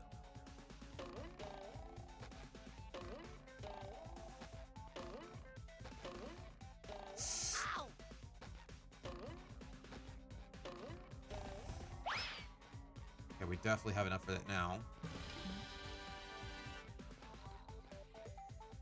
I'm guessing it's another enemy gauntlet because he can't play as Mr. Krabs or whatever. Squidward, this is amazing. Amazingly awful, you mean? Mr. Krabs is dreaming of the Krusty Krab. Okay, I am just now realizing the capture card is crackling like crazy. I don't know how I didn't pick up on it sooner. Give me a moment, guys.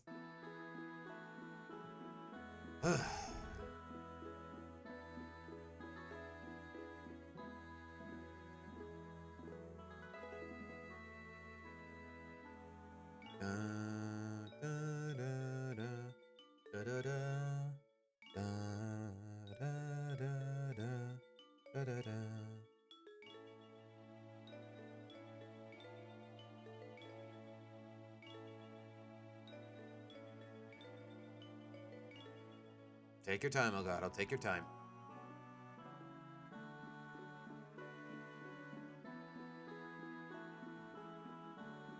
Okay, I think we're good now. There you go.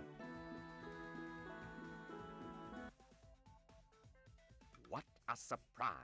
I can't escape work anywhere. Whoa! Lunch rush! I better grab my hat and... Forget the hat. Get that spatula and get us out of here. Uh-huh. It's like a shiny golden toothpick that holds together the bun of... We don't have time for this. Yeah, shut up, man. Just shut up, man. So, an enemy gauntlet? What am I looking at here? And a spatula to help me? Sure. Just my size. Oh gosh, they're actually targeting me. Hold on. And of course, I'm walking on ice, because why the frick not? Take that! Terror in triplicate! Ow! Oh wow, I am so dead. Cha-ching! Okay, we livin'. Gotta kill that switch first, though. Wait, is this gonna move, or...? SpongeBob Division Control, the launch is a go. Okay, I gotta hit him twice. Hold on. Or I gotta hurry before the bubble respawns. Okay. There you go. Okay, I gotta hit him twice. And in quick succession. Same goes for you. I think. Wait, is it meant to spawn that quickly, or am I just not fast enough? I guess I'm just not fast enough. I don't know, man. Okay, can I attack it now? And, nope, okay. No, okay, I guess I just gotta nuke it twice, I guess. Yeah, I'm ready. Okay, come on!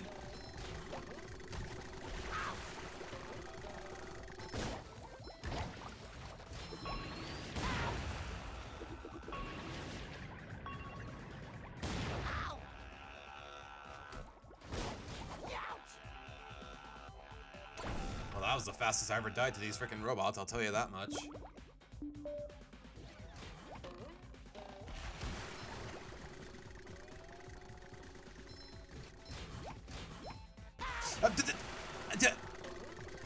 Okay, I'm not gonna lie, this is annoying. This is getting annoying.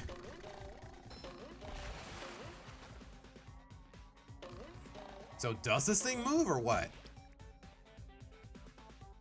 I'm not gonna lie, I'm a little stumped. Put it down. Oh my. Okay, okay, okay. Slippery road ahead. I have no idea what I'm doing, but I gotta be doing something.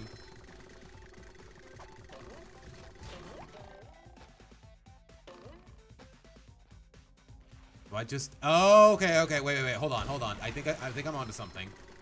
Every time I kill an enemy, another piece of the patty spawns. Okay. Yep. See, there's the lettuce. There's the lettuce. Okay.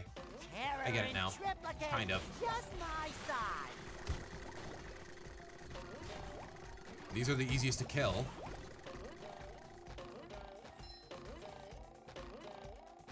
Coming at ya.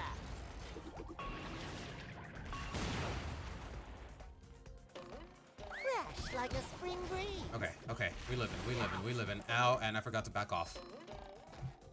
I wish the game would tell me this though, but I guess it's one of those instances where maybe I do have to figure it out on my own. I don't know.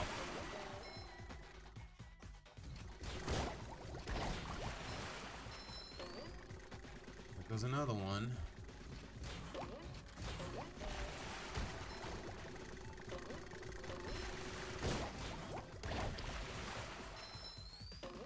Okay. How many's that now?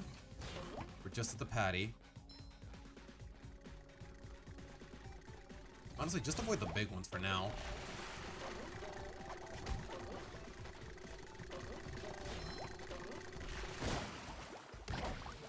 Okay, that should do it. Nope, never mind. We're still missing the tomato.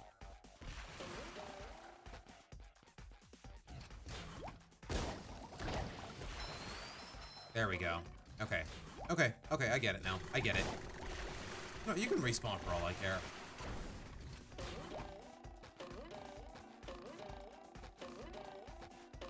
I feel like a new sponge.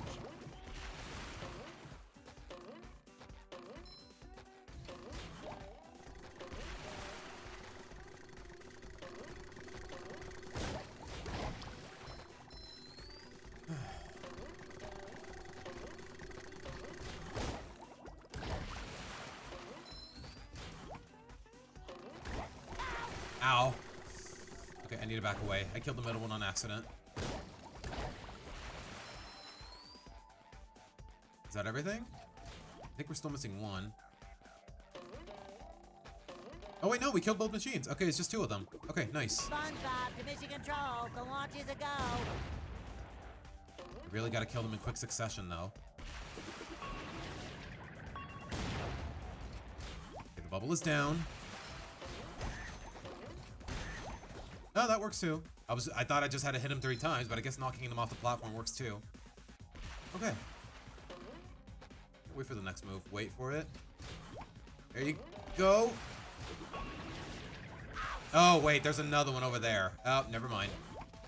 I still have to kill them, though, because the other ones won't spawn anymore.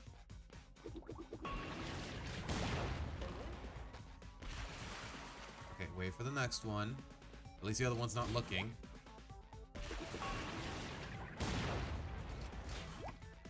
Ow! And the bubble respawned. Of course it did.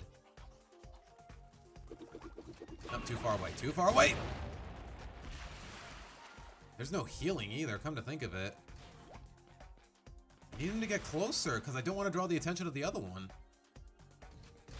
But of course, he's not going to move.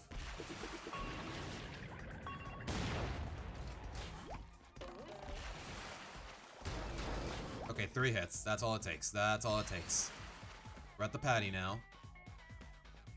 I do need to eventually KO another one. Yep. Nope, move! Oh my gosh, okay. I know what I'm doing now. Wait, can I bubble bowl the big ones? There's 2.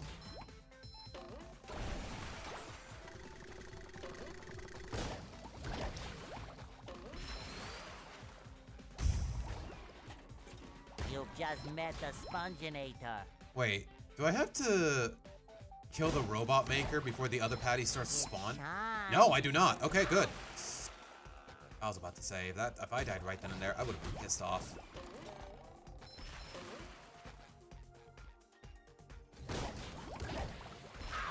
Ow. Yeah, there's the lettuce on the second one. And I'm taking way too much damage, but... Slippery road ahead.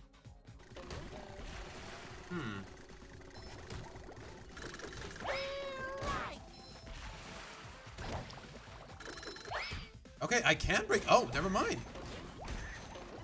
Why did I think just a missile would do the trick?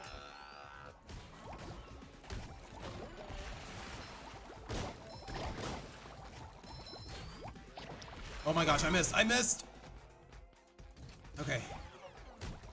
Nope, the sooner I get rid of one, the better. Come to think of it. What the... 998, 999, 1,000.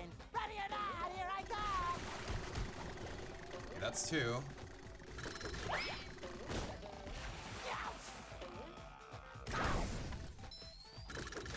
Just my size. Oh my gosh. Just not a lot of room to work with! Yeah, sure, kill me.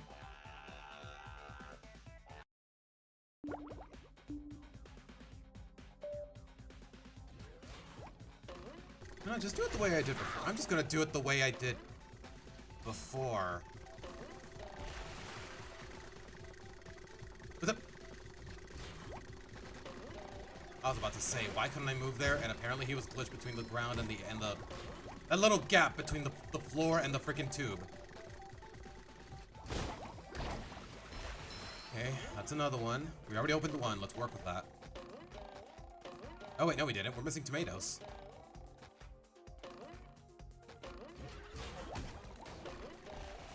You're gonna work with me now?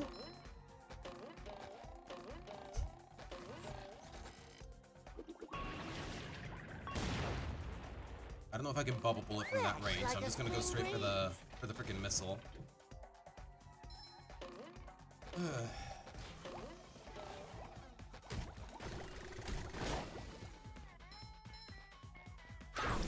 Oh gosh.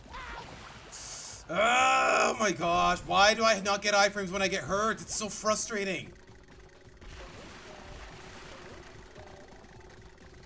Terror in triplicate. I'm dead. I'm so dead. I am so freaking dead. Just because it's freaking Tor!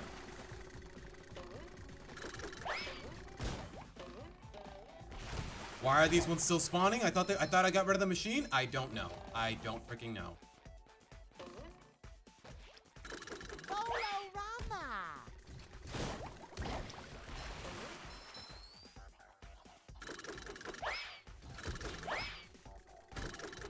Okay, that works. Yeah, you know what? Screw it. Just bubble bowl from the corners, I guess.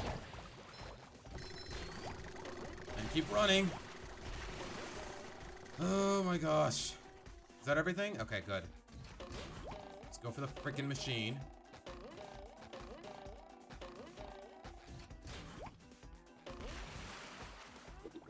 Say hello to my little bubble friend.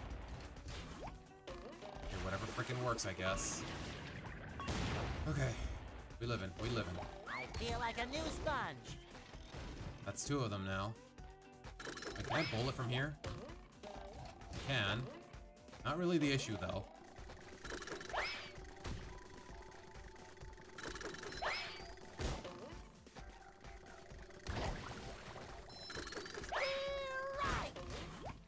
Oh, come on! This game is straight up bullying me. Golly, man. I don't know if the combat is legitimately that unbalanced, or I'm just that bad at this game. I really don't know. I'm not even off the platform yet, and I'm already dead. These robots are mean, man. Golly. Plankton really outdid himself. It's not even funny. Okay, that's what, two of them? I can't see. Just rotating the camera makes me an easier target.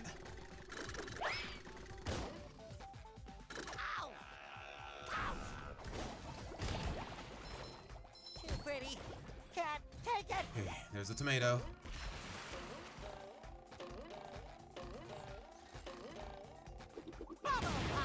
And of course, what are hitboxes? Fresh like a spring breeze. Terror in triplicate, just my size. Goodness gracious. I don't know what to do here. Ow!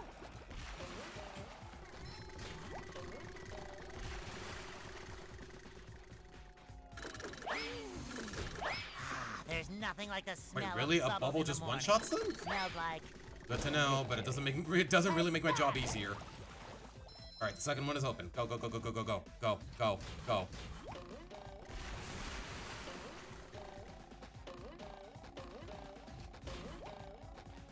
I feel like a new sponge. Okay, I don't need the missile to break the bubble, apparently. I just not need to. Just the hitboxes are so clunky. I had no means to know any better. And of course, I have zero breathing room. Ugh.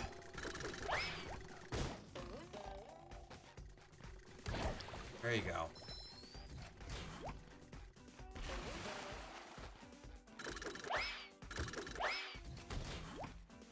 Okay, where's the third one? There it is. Okay, we're at the patty. We're at the patty.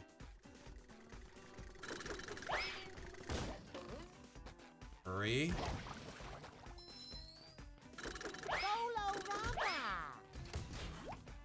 I think that's everything. Nope, we're still missing tomatoes. Slippery road ahead. And of course I miss. Of course I miss. Is that it? Thank you.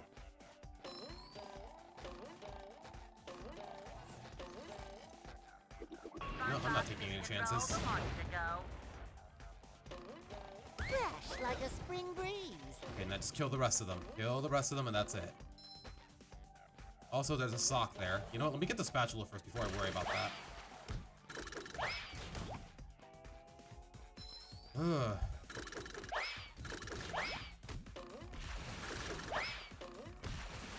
There he goes. Is that everything? Finally. Okay, grab the spatula before I try getting that sock, because I am not about to risk doing that all over again. Golly, man.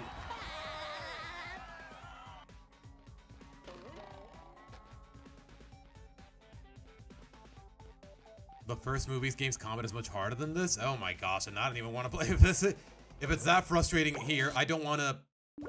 See, what'd I tell you? Sure, I already got the spatula, so I'm not gonna lose sleep over it. Yeah, just avoid the robots, get the sock, and get out of there. That's all I gotta do. Wouldn't hurt to kill them when they're in the way enough, though. Case in point. Okay, I already got it. I already got it. Okay, I have no business here then. I'm out. Goodbye. I don't know why they gave you the chance to do this all over again. It was hell. It was freaking hell. Get me out of here.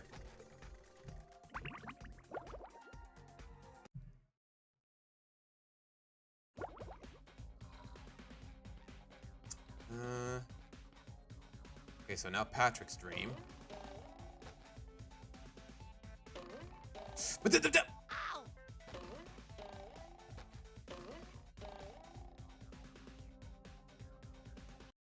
Bro, I'm telling you, everything in this game is a freaking death trap.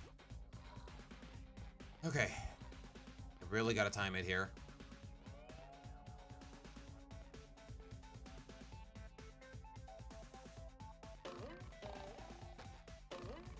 No, why is it going the other way?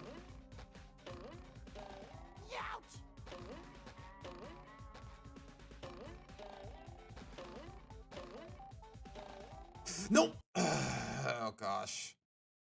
Go SpongeBob! Go SpongeBob! Go SpongeBob! I'm telling you, man, I'm just not allowed to enjoy. I'm just not allowed to have fun. I'm just not allowed to have fun, am I?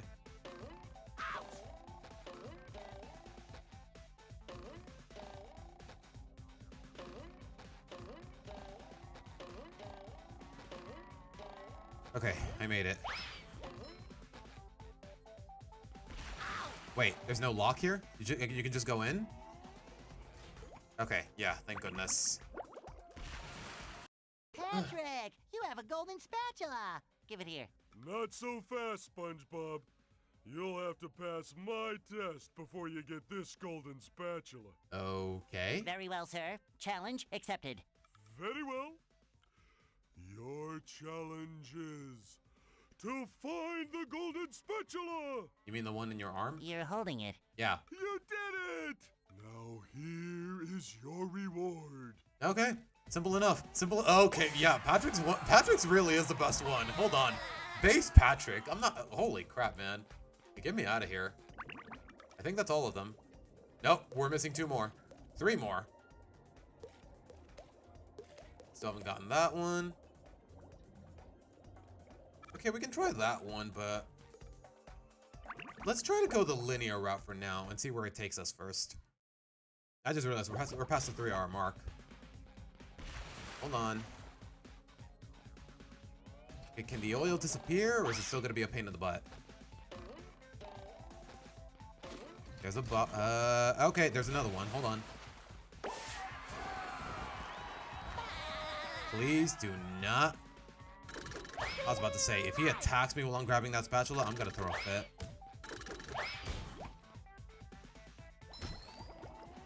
So, I'm guessing this takes me back to the entrance? Where Gary was? Yeah. So, okay, let's get this one first, and we'll work from there.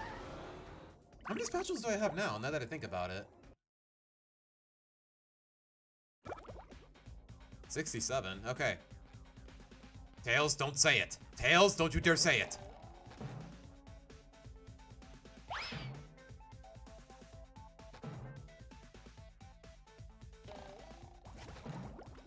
Okay, we live in.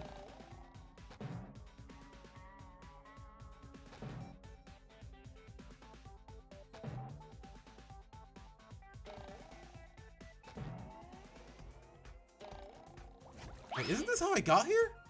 No, it just takes me to Squidward's house. So what do they mean about what do they mean with bouncing? Go, SpongeBob. It's your birthday. Okay, am I missing something?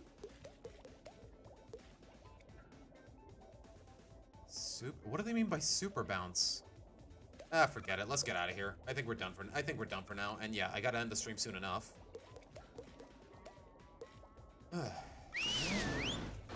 Honestly, I kind of want to see what might be in the next area, assuming there's another area, because we're really close to finishing, guys. I'm a little bet there's at least one more. But let's see.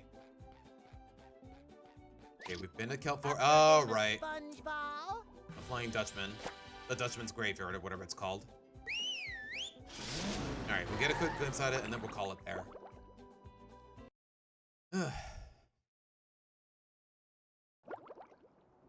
The graveyard of ships. Somewhere among this haunted mess. Well, this is terrifying. Here some specter waits. You mean the Flying Dutchman, who was at the door? Yeah, he's right there, guys. Job opening presents. Beware. Oh, yes. Who dares disturb the Flying Dutchman? It's me, SpongeBob, sir. I don't need any cookies. But I'm not a Shell Scout. Look, kid, I'm too disturbed to scare the bejesus out of you right now. Come back later. What's the matter? It's these darn robots. Yeah, you'd think a ghost will be able to manhandle them, but I guess not. They've thrown me off my own ship, they have. Being thrown off your own ship is like having your pants pulled down in front of casual acquaintances. It's a sad, sad thing. That's a very specific metaphor. Now those robots have got their own pirate ship, and they're black. Is there anything I can do to make you feel better? Well, now that you mention it... Take down the robots? Get up to my ship and use the cannons to single-handedly defeat the robot ship. Yeah, simple enough. Any questions? Is that adorable hat available in a size 3? No, but if you do It is a pretty cool hat, a though. golden spatula be your booty. Now get going. Okay, simple enough. And these guys again. Oh. The fact that they're giving me a tutorial on this enemy, it tells me I was meant to do this before the dream sequence. Even though the dream sequence was free to enter, so what are we doing?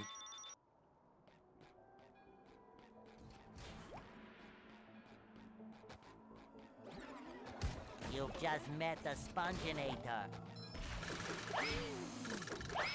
There's Yeah, they're nothing like the severely smell vulnerable of to bubbles bubble in the bowling. morning. Smells like victory. It shines. Okay.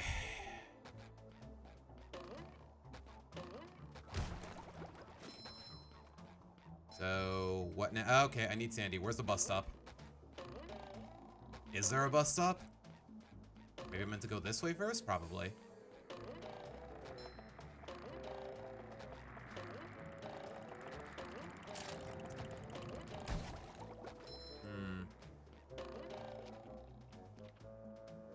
Okay, okay, I see it. I see it. I see it.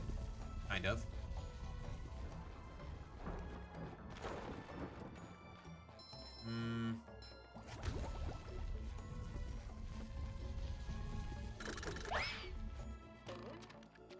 There you go.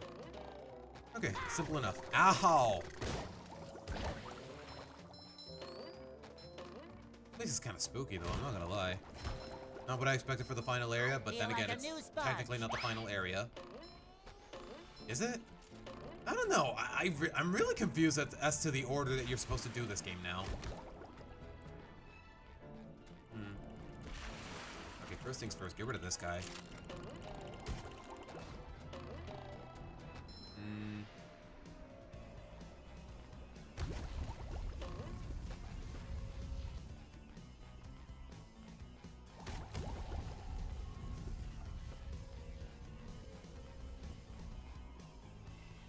Oh wait, hold on, hold on. Hello to my little bubble friend.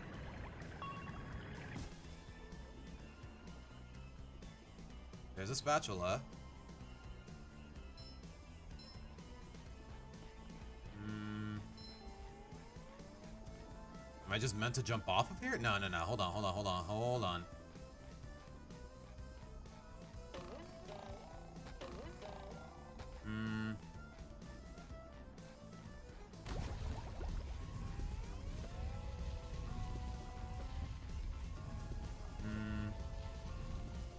Okay, I'm not gonna lie, I'm a little confused here.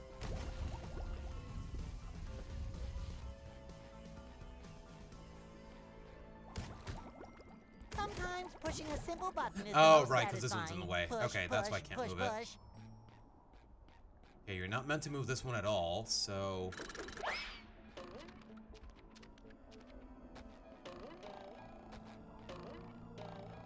Okay, simple enough.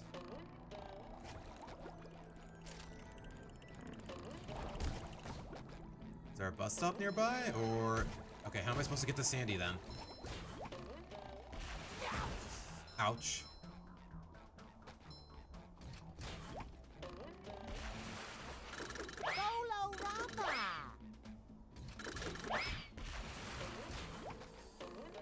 Whoa. Fresh like a spring breeze. Ow. Okay, I really gotta be careful with those bubbles. There you go.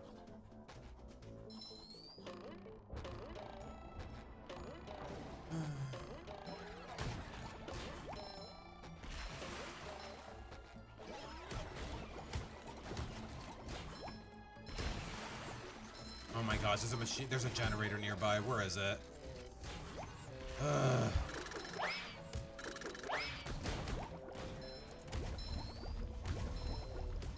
Just my size.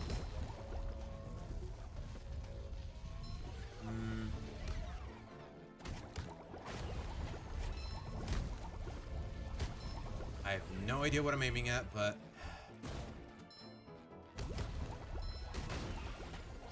It's so hard to focus with all these freaking robots in the way. It's kind of annoying. Okay, I think I see it, though.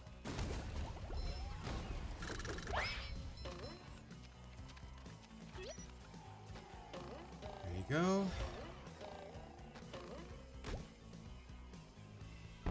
So now what?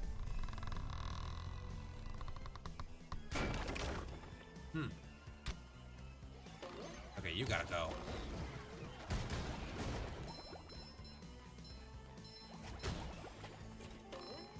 Okay, we're making progress. There's one.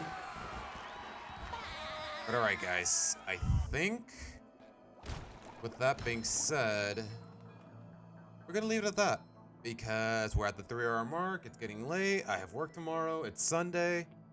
So, thank you guys for sticking around and whatnot. As always, if your heart so desires, subscribe to the channel, join the Discord, like the stream, all that jazz. I will see you guys hopefully next Saturday and whatnot. We'll just have to wait and see how things go, and I kind of think special going on right now. I really don't, so I really would like to tease some sort of announcement and whatnot. All I'm saying is that the Gravity Falls video hopefully will be uploaded next weekend, although coincidentally, the show's anniversary is on the 15th, so I might just upload it then. We'll have to wait and see. All I know is I gotta keep working on it. So with that being said, I will leave you guys with Chicken SpongeBob for whatever reason. Once again, I'm Seabass signing out. I can't stare at it for too long without chuckling. Take care, guys. Bye.